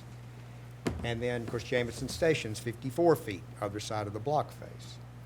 And so what's being proposed at the highest level for the hotel is 53 feet 10 inches. If I understand that, that's correct. 5210. It says here on the ridge, it's 53 feet, 10 inches. I'm sorry, 53. You're right. I can't. It's hard to see. You're right. 5310. I apologize. And so the tallest building at the factory, we're shown here at 39 and a half. 10% of that going up is 42 feet. That's the average, yeah. So that's the average. Yeah, 42 feet there- is what you would be, if you were at your 10% on your average. Mhm. So, but the difference between that 42 and that 53 is about approximately 25%. So, I mean, that's the thing, we look at 10% and then we were asked for 25%. So that's, to me, that's kind of what is a very difficult. Well, and I hear you. There's obviously there's the points that we're also that are tough for us are the room count and keeping them off the ground floor, and we're trying to adjust for that. The height, really, what this is also doing, the rules are just different, and we're out of the block face too. So everything that's in the block face, or even experienced like you experience the block face, is set so far back that it doesn't have the same impact. I think that, and the way that block face is designed, it's not a defined term in the zoning guidelines, but if you look at how block faces is historically work, they're fronting the street, they're fronting the sidewalk, and they only go a certain depth too. So we're going so far back that we're in the back of the block. I mean, we're not in that block face. We're 300 feet back before you even get to that height. And so the way that we see it then is, first of all, the definition is different. We're outside of that guideline, and it's just not the same as Main Street. The other way is the way you really, the way you experience it is, I think that's really the crux, the core of the argument too, is when you're driving by or you're walking by, how do you experience it in relation to the adjacent buildings? And that was the key slide where you're at the ground level looking at it, and you have that line, and everything is right there or below it, even the fourth floor. And If this I were on a agree. typical Franklin block, even one of the larger ones, the high point on our structure would be on the next block. But I agree with you. When I think of block face, I'm not thinking of setbacks. I'm not thinking about whether it's at the front or the rear.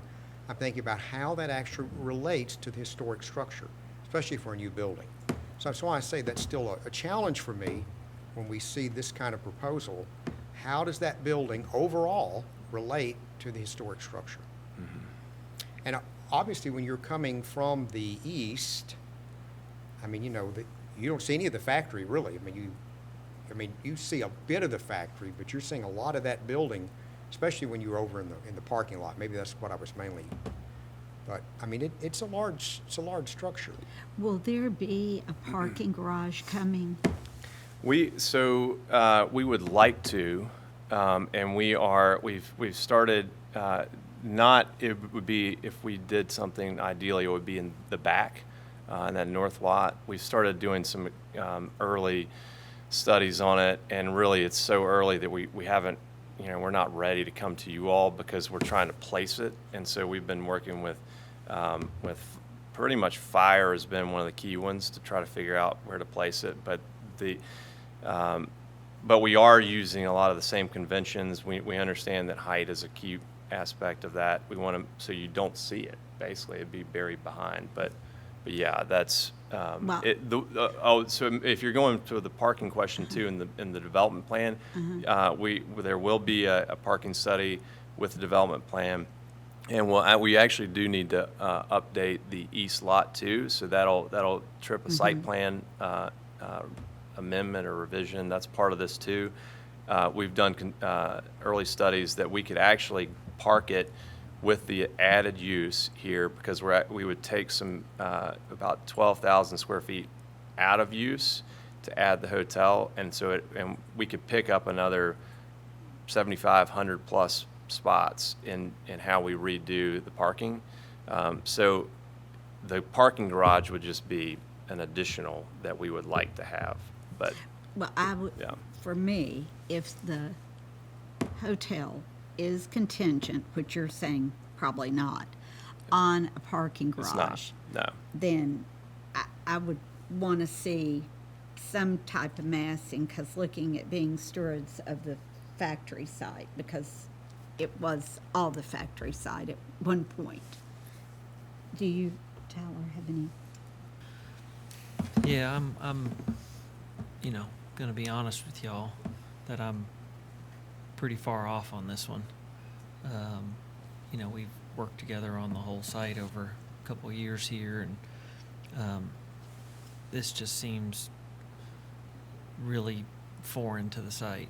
I think massing-wise, to me, everybody else might not feel that way, but all these little hipped roofs, it looks like the top of a cruise ship to me now, where it's got the hip roofs, and it's like, it was really jarring when I opened it. It wasn't what I was expecting. I thought we had talked more about masonry and punched openings that reflect kind of what's on the factory, which you've got some of that language, but there's just so much going on here, and then just the sheer size of it is just way more than I ever imagined. And I know there's kind of a pro forma that says, we got to have so many rooms where this doesn't make sense, and I understand that. I do what he does for a living, so I get all that, but I'm so far off on the placement, the size, the roof shape, fenestration. It's just nothing's really hitting here for me at all. To be honest. So that's all I got to say. I did think cruise ship too. I'm promising. That was going through my head. That hip to a flat thing, and it happening on the rhythm that it does. It looks like the bow of a cruise ship, and the little decks out in front of every level. And I'm thinking that's just. I think that can be fixed. Those are just things we got to keep reviewing and looking at the shape and style of the building. But, I'm not sure we need to approach that till we figure out, hey, what's everybody going to be comfortable with in terms of height and placement on the site? I don't think what we're seeing is the best option yet. I can't, if this is the best option, then I'm not sure anything should be built. But I think there's got to be a way, because like you said, I think everybody agrees that having a hotel on that property would be great. I can say that with confidence, but I see this and I go, is this the best option we've got? I don't feel like it. Well, we're getting pretty close. We do have in the time that since we submitted this to get on this, we did study some comparisons if we were to really just focus on height, okay, and do the 3-level option. I've got some hard copies. If you guys want to, we can look through that too. But it's still. There's so many conflicting points here that we're hearing that we're trying to we're trying to balance it all, right? So massing and height, they're mutually exclusive in a lot of ways. The roof profile, we wanted the peak too, but it's a height issue, right? And so the stepped approach is a massing element, and it's also getting things shifted out of the block face to deal with the height. So it's just, I mean, and then, you know, obviously there's the placement and the synergies that if you're putting it across the site, it just doesn't make sense. It just doesn't work. And I don't think anybody wants that. It doesn't, you don't experience it in the right way. What else? I we keep take the thinking fourth- about that, like, if this were an existing building, not that this is what you should do, but I kept thinking, oh, if there's ever a hotel in the factory, maybe it's in one of these existing buildings. It's built out to be a little hotel. It's very boutique and not a ton of rooms. I thought when that was mentioned initially, it would be something like that. And then when he said, well, it's going to be a new building, I thought, okay, well, maybe it'll still be something like that, but a new building. But this is a lot bigger in every way than I ever imagined it might be. I think it's trying to reach that 120 rooms to get a national partner to run it or own it is what to me is, if it weren't that many rooms, if it were a smaller hotel, which they have, that was, I think that could drive the design to be amazing. It's when you have to get the 120 rooms. So I don't know that this will be a national partner or not. You know, it could be just an individual boutique hotel. It really doesn't matter. That doesn't matter. I can tell you either way, it's going to be, it would be branded. It's going to be the factory branded hotel, and it's going to have specific aesthetics and architecture that are factory. This is not going to be. It's not going to be a conventional hotel. The room count is all about making it viable as a project. I mean, it's expensive to develop. Well, there's many boutique hotels across America that are very viable that don't, and I don't know anything about hotels, but I've stayed at many that didn't have 120 rooms. Well, I mean, maybe there's a lot of different, I mean, there are different examples and there's different contexts too. What we're working in, the context we're working in is an area that, in a time that's very expensive to build. And that's part of it too, right? Yeah, I don't know what else to say. I can tell you the numbers Yeah, I mean, and what we need to be at. I mean, we acknowledge those points, the expense of it, but it's not something that we consider. I mean, it's not part of our purview. We're just supposed to look at how it affects the historic property, and that's it. And we have some measures there, which are the massing and the scale and all our little toolbox terms that we love to use. But we don't consider how much it costs because, you know, a lot of people would ever do anything with historic stuff if it was all about money, because it generally isn't cheaper. Well, I wouldn't have even brought that up. I'm just saying that the fact that, you know, the project, for it to be a project, we've got some you know, key points, and we're trying to, and I wanted to give you that context to show you that why, you know, we're kind of, you might see a lot of the same consistent, you know, aspects of the building, and we're trying really hard to you know, follow the feedback that we've been given to, and so. Well, you know, from the DRC meetings we've had, most all the feedback goes back to height and scale. I can't think of any that didn't. And so I think the burden is to go back and consider what we've been saying about height and scale and see if you can make it work as a financial thing. I mean, that's not with us. Like Tyler said, we don't consider that or how many keys you have, but what the guidelines say. So I think that's the burden. If you can do the height and scale that meet the guidelines and have the hotel, that's great. But I think that's going to be the big question that has to be, you know, that's being asked by the applicant. So. Okay. Well, if we have a moment, I would like to show you some of these images. And I know this is, you haven't had a chance to review it because it didn't make the package. But I've got hard copies for everyone here too. And I think that this is, I think the crux of this will show you, if you do focus on height, what does that get you? And is that really what you want? I don't know that we didn't advertise this as part Yeah. of the meeting. You know, I really, think if there could be a special time, meeting or something, it would be helpful, because it's a big project, it's a big deal. And, I don't want to short the time of the conversation, but, I was told maybe to try to hold this to 20 minutes, and we're now at 50 minutes. So I'd take any wisdom from Kelly. You organize meetings. What do you recommend? I mean, we can certainly arrange a special DRC. We have those from time to time where we will schedule these at 3 o'clock. So that meeting will start at 3 o'clock, and then the regular DRC will start at 4 o'clock. And so, like, for example, we had Middle Eight that it was on at 3 o'clock, and then it was also on the agenda for 4 o'clock. So if there is anything else that needs to be addressed, it can be, more time will be allotted for that. I think, personally, that would be helpful, Benton, but you're welcome to show that. I mean, we'll go five more Yeah. minutes on this. Great. Well, We didn't advertise, this is. Oh, we new didn't materials, advertise and it, so we didn't can't publish this show on it. the agenda, so Okay. we do need to wait on that. Okay.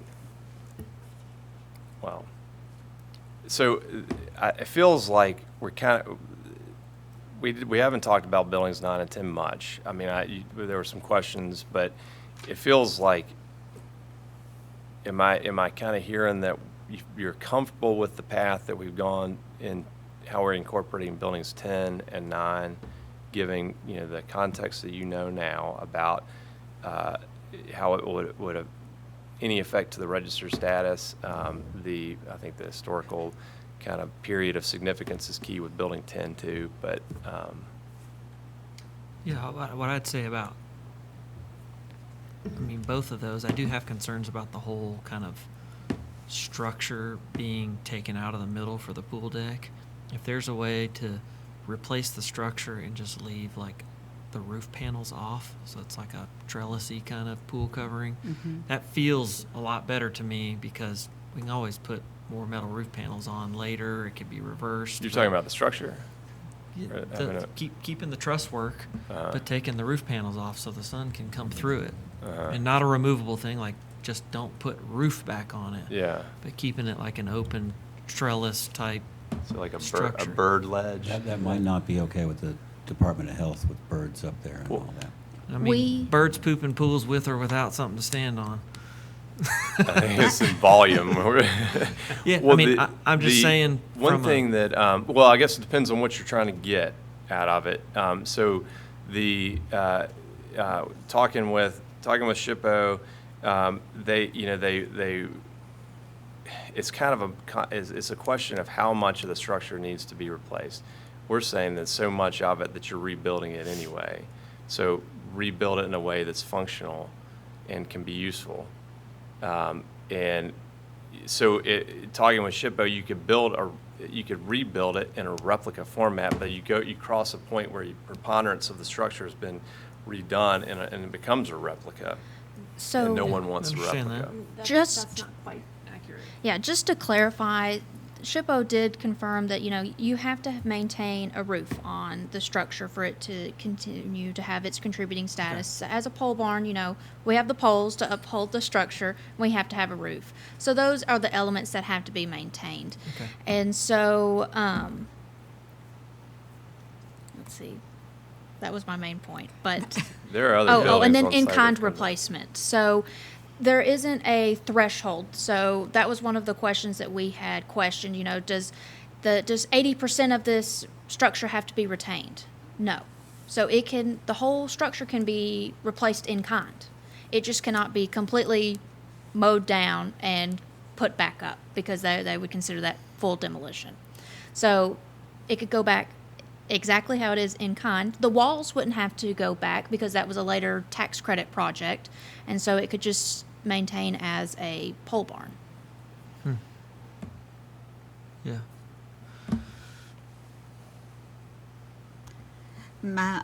I would just say for me, am I concerned, do I want to lose buildings? No. But the thing for me is the size of this, the competition of this visually to the factory site, and then knowing that there's going to be other things most likely coming along too. So that would be my concern. And the form of it, I did like the form better before we got to this. The form. When you had the clear story and the roof. When it was taller. Yes, when it was Yeah. taller. I liked the form better. Yeah. If there didn't have to be as many rooms, that form, like that form, I've always felt like the porte cochere is, and we're not into the fine details yet, but it's a missed opportunity to kind of underpin the character design-wise. But those would be my comments. Anybody? So we'll try to schedule. Okay. Go to schedule a regular meeting. Okay. All right. Thank y'all for Thank staying you. later too. Thank you all. Is there anything else? We have two announcements. So next Monday at 3 o'clock, we have a site visit at 904 Fair Street. That was at the request at the last Historic Zoning Commission to look at the proposed retaining wall. And then just a reminder, Monday, September 9th at 4 o'clock, there will be a special joint Board of Mayor and Aldermen and DRC meeting for the new City Hall. Thank y'all. I would tell you at that meeting, I will be in Maine. But so I'll try to give you feedback before that. And I would encourage everybody to take a look, and if you have any inspirational ideas for the City Hall, it's the time to give those ideas, or the park, to the staff one more time. And what will be on the agenda as far as the review? That will be a follow-up of a third brick for the courtyard portion of the building, because there was consensus on the City Hall brick and the commercial brick, but we need another brick for that middle section. And then looking at refined park drawings, and that may be about it for that meeting. But there will be a lot to cover. Okay, well, do I have a motion that we adjourn? Second. Okay. All in favor? Aye. Thank you, staff.